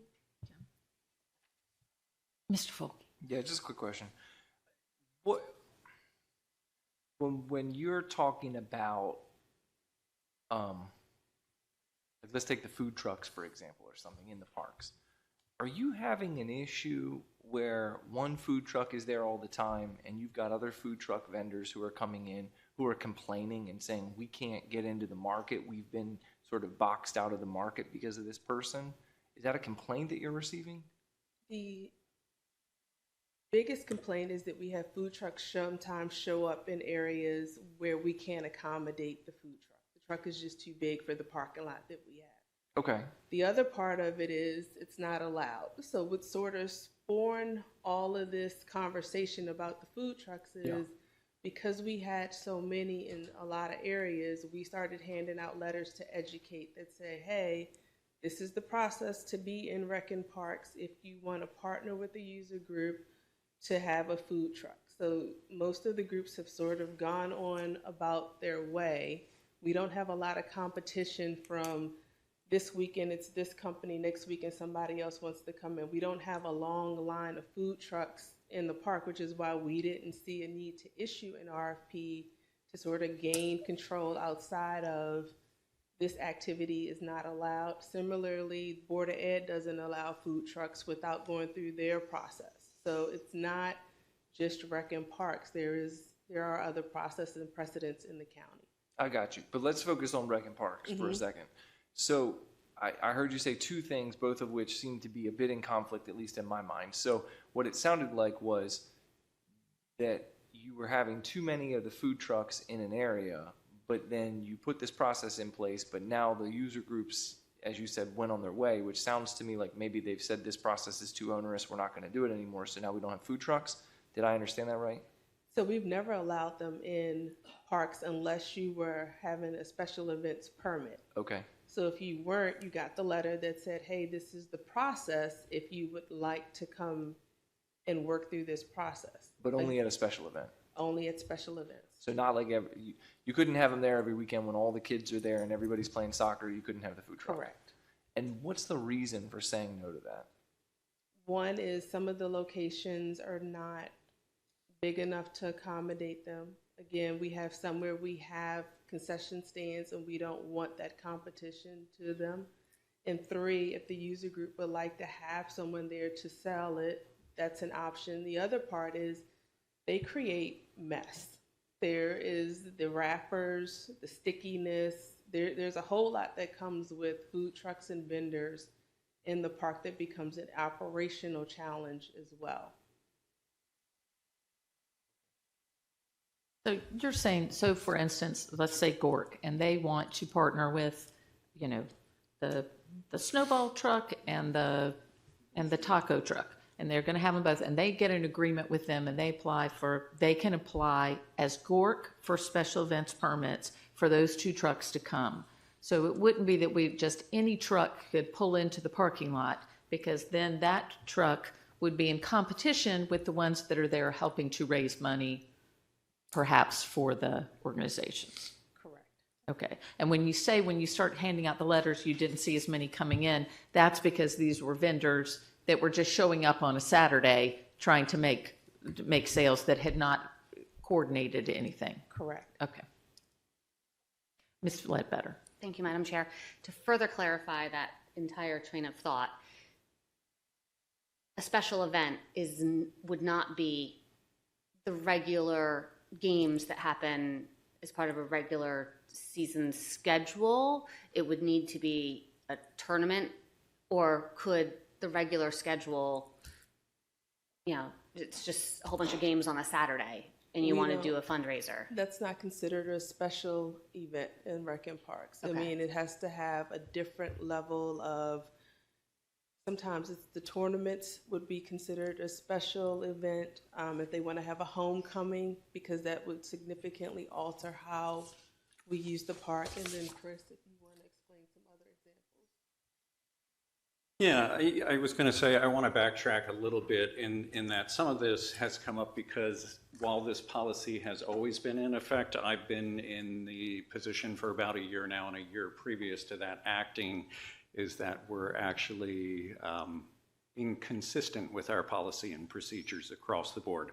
So a lot of the food trucks had been operating unbeknownst to people behind the scenes, and no one had enforced the rules. So that is one of the reasons we've kind of hit this point. Our park rangers have dealt with where they've showed up in a park and there have been 6 different food trucks there. No one was aware of it. The user group didn't ask for it, and we've had conflicts with the food trucks taking business away, as Deputy Matthews had mentioned, in terms of the concession stands that we do permit our user groups. We've also had situations occur where we've approached the food truck and asked them for their license and permit from the health department, which is another layer that we need to ask for when they're asking for the special events. So the problems are not just going through our process, but there are a lot of different layers as to what has caused a problem operationally in the park. Trash has been a problem. We've had food trucks blocking up emergency vehicle access in a park because they're just coming in an uncoordinated fashion. So about 2 years when I took on the acting role, we put this letter out there which addressed the proper way they were supposed to do it. And I do want to clarify that in this past year, there have probably been dozens of our youth athletic groups where we have allowed food trucks on a regular basis to come into the parks in partnership to raise funds for our youth athletic organizations. So a little bit of background there. Ms. Ledbetter, are you done? I didn't mean to. Okay. Ms. Fiedler? Thank you, Madam Chair.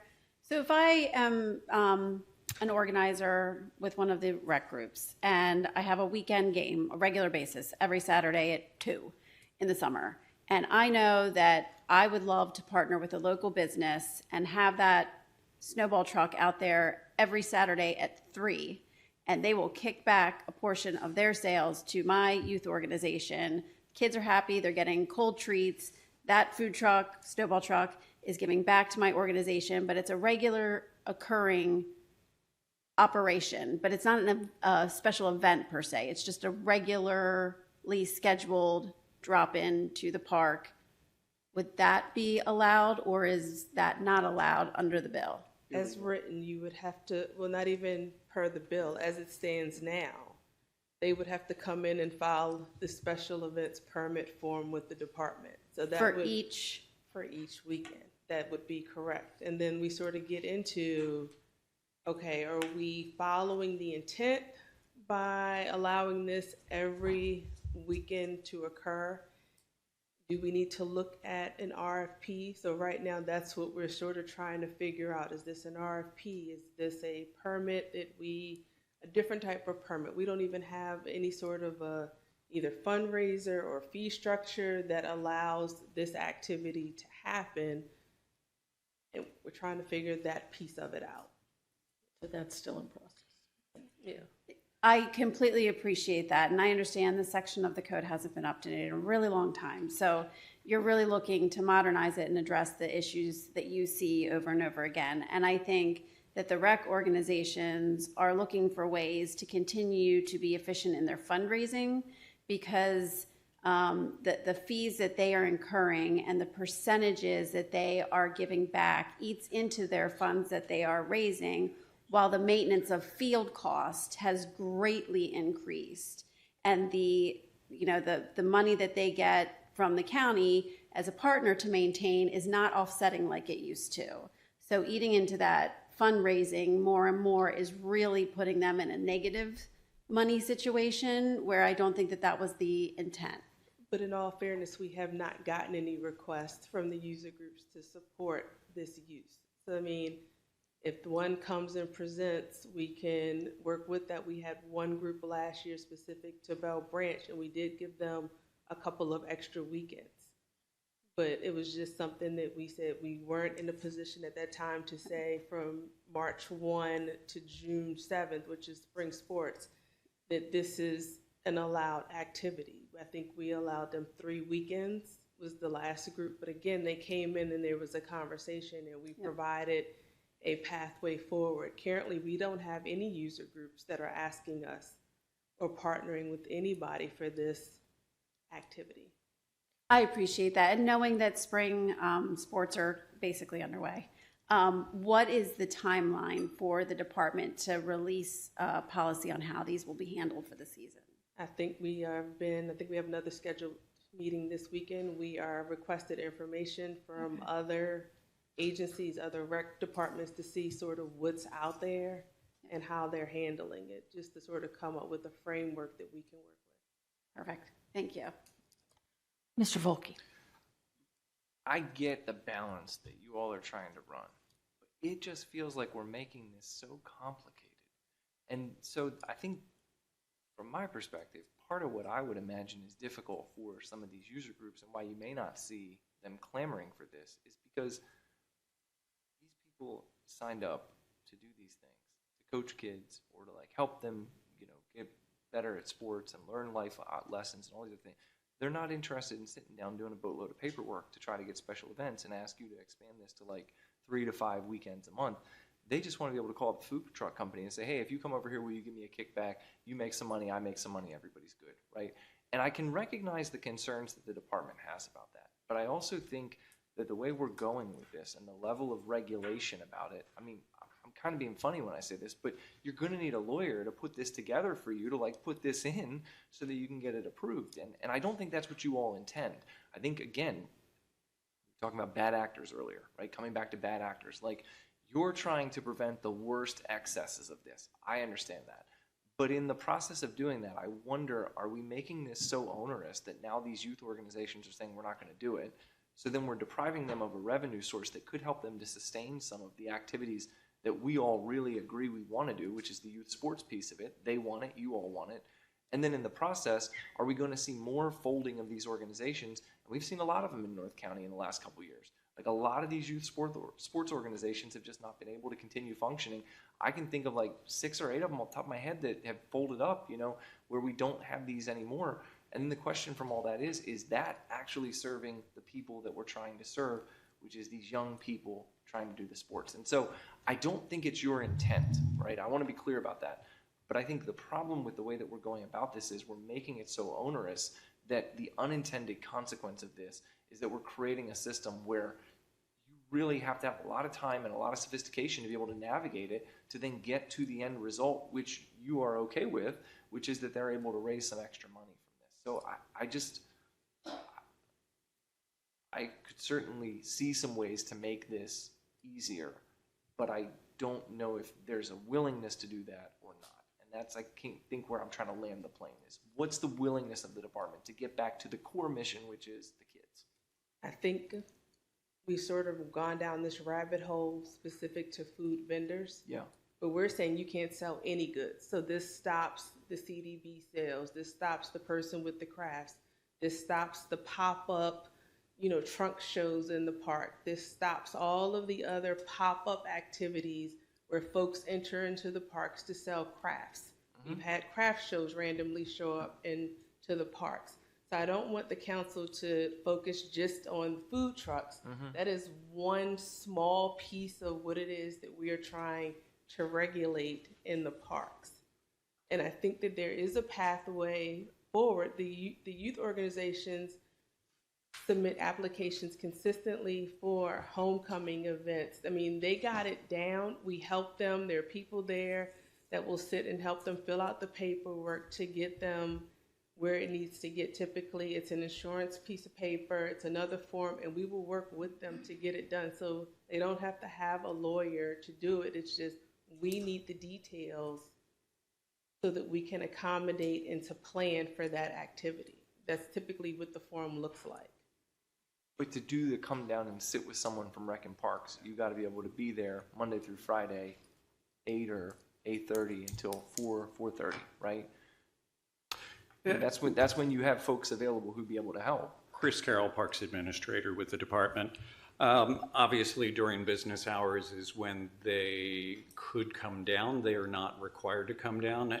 I will say that our youth sports organizations, I don't personally feel this is an onerous process for them. Okay.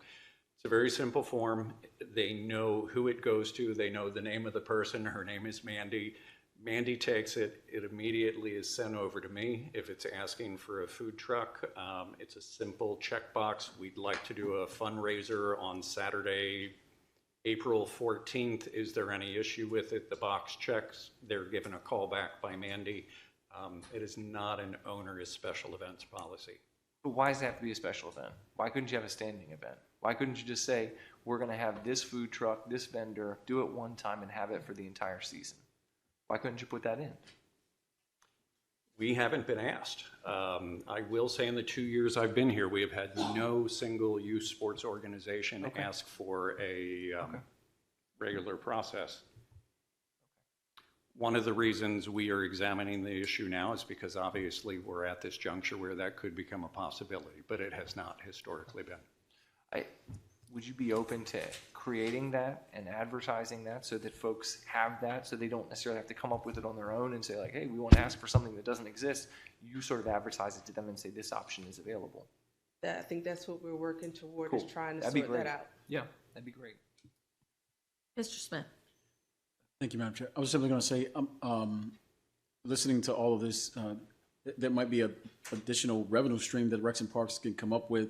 And it just reminded me when I go to the National Mall and I go visit the museums and I come out and there are all types of vendors, not just a lot of those vendors go through the DC, the city, to get a permit to actually sell right there on the streets. And so maybe Recs and Parks, outside of the special events that raises money for the various organizations, a standing entity that whatever that fee is, you guys come up with, but now you permit them to be able to sell on park land, but you now have created a revenue stream for. I'm just throwing it out there, but that's all. Thank you.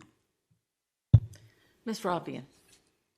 Thank you. I'm going back a little bit, but I just wanted to, like my colleagues, I think have articulated some of the same concerns that I've seen, and I think in District 6, we've seen sort of a bifurcation of our youth sports leagues that are leagues that have lots of resources and leagues that are barely scraping by. And obviously the leagues that are barely scraping by are the most impacted. And so I'm just very concerned about how those leagues can stay afloat, because they often serve the kids that need, that need that recreational activity to, give them, to give them the things that we all want in life. So I just wanted to express that concern too. Okay, so Mr. Volke withdrew amendment number 2. Madam Secretary, please read amendment number 3. Amendment number 3. This amendment permits alcoholic beverages if the group has permission from the director or if the group has exclusive use of the park. Mr. Volke. Thank you. So I believe that the portion talking about where it's doing the substitution or is allowed under 14.1.106, I think that's basically circular. It just sort of clarifies that you can get permission from the director, but 14.1.106 says generally that the director can grant an exemption to any of these things, hence the reason we were talking about the appeal process and all of that.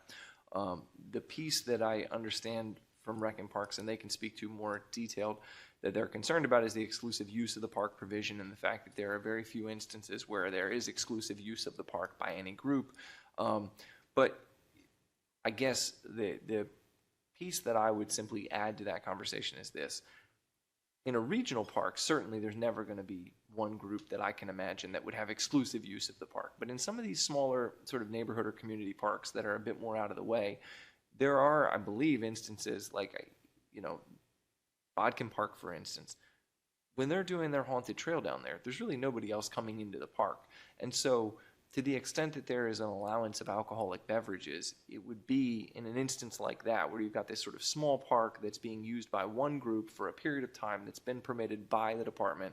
And I understand the piece, I get the concern intellectually about it, but I think from a practical standpoint, the only way this is ever going to come up is if the director grants it, right? There's not going to be a way that a group is able to wrest exclusive control of a park away. It's only going to be if the director says you can do it. So the idea of saying it's exclusive control or director permission, probably the same thing. It's really just codifying that there is a way that you can have alcoholic beverages for an event if the director grants it. And then hopefully we can have the appeal process if there was anything that we can come up with. So it's a long way of me getting to, we probably don't really need this amendment, because as long as we get the appeal process that takes the discretion away, I don't know that there's a way that you would ever get exclusive use of a park absent the director's permission. If I'm misunderstanding this, correct me and I'll move the amendment. If I'm not, you can say, hey, that's good, and we can keep moving on. We're good, we can keep moving on. I figured you might be. All right. So I'm not going to offer Amendment 3, but again, in my mind, this circles back to Amendment 2 and the appeal process piece, and I'd like to just have that continuing conversation with you all. Thank you. Thank you. All right.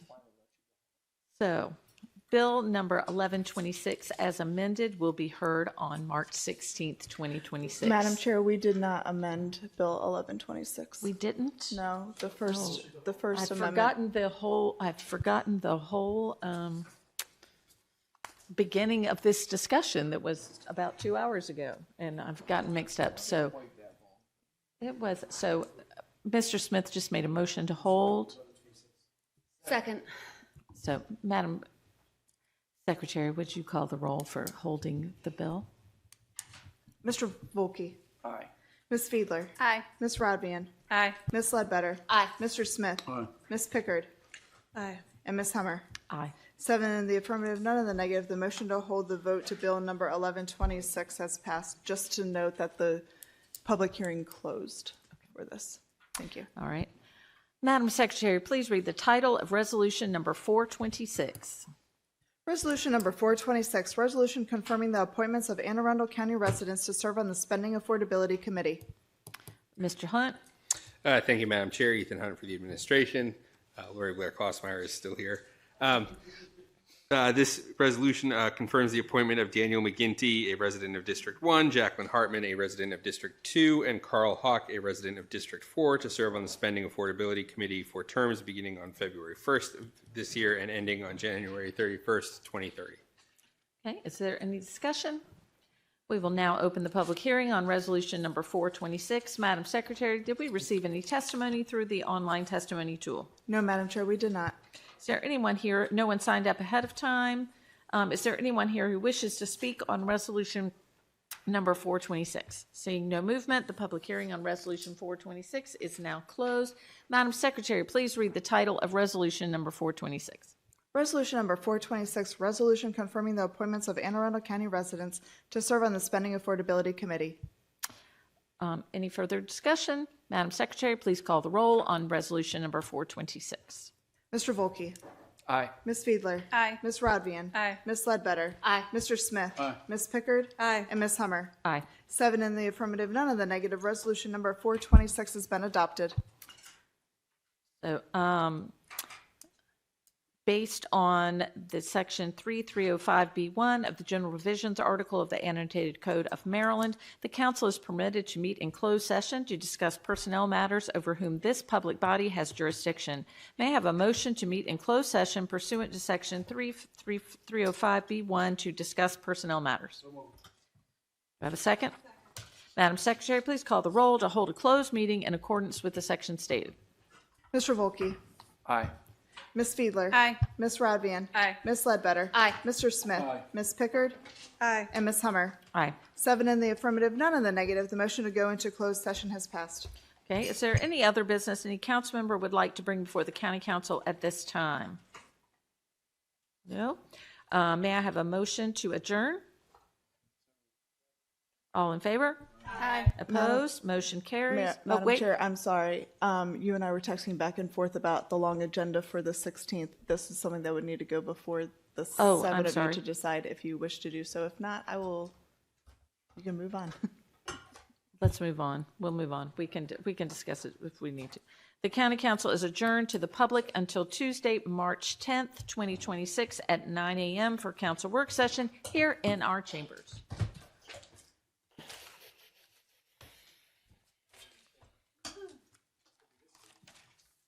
That conversation ballooned out of control.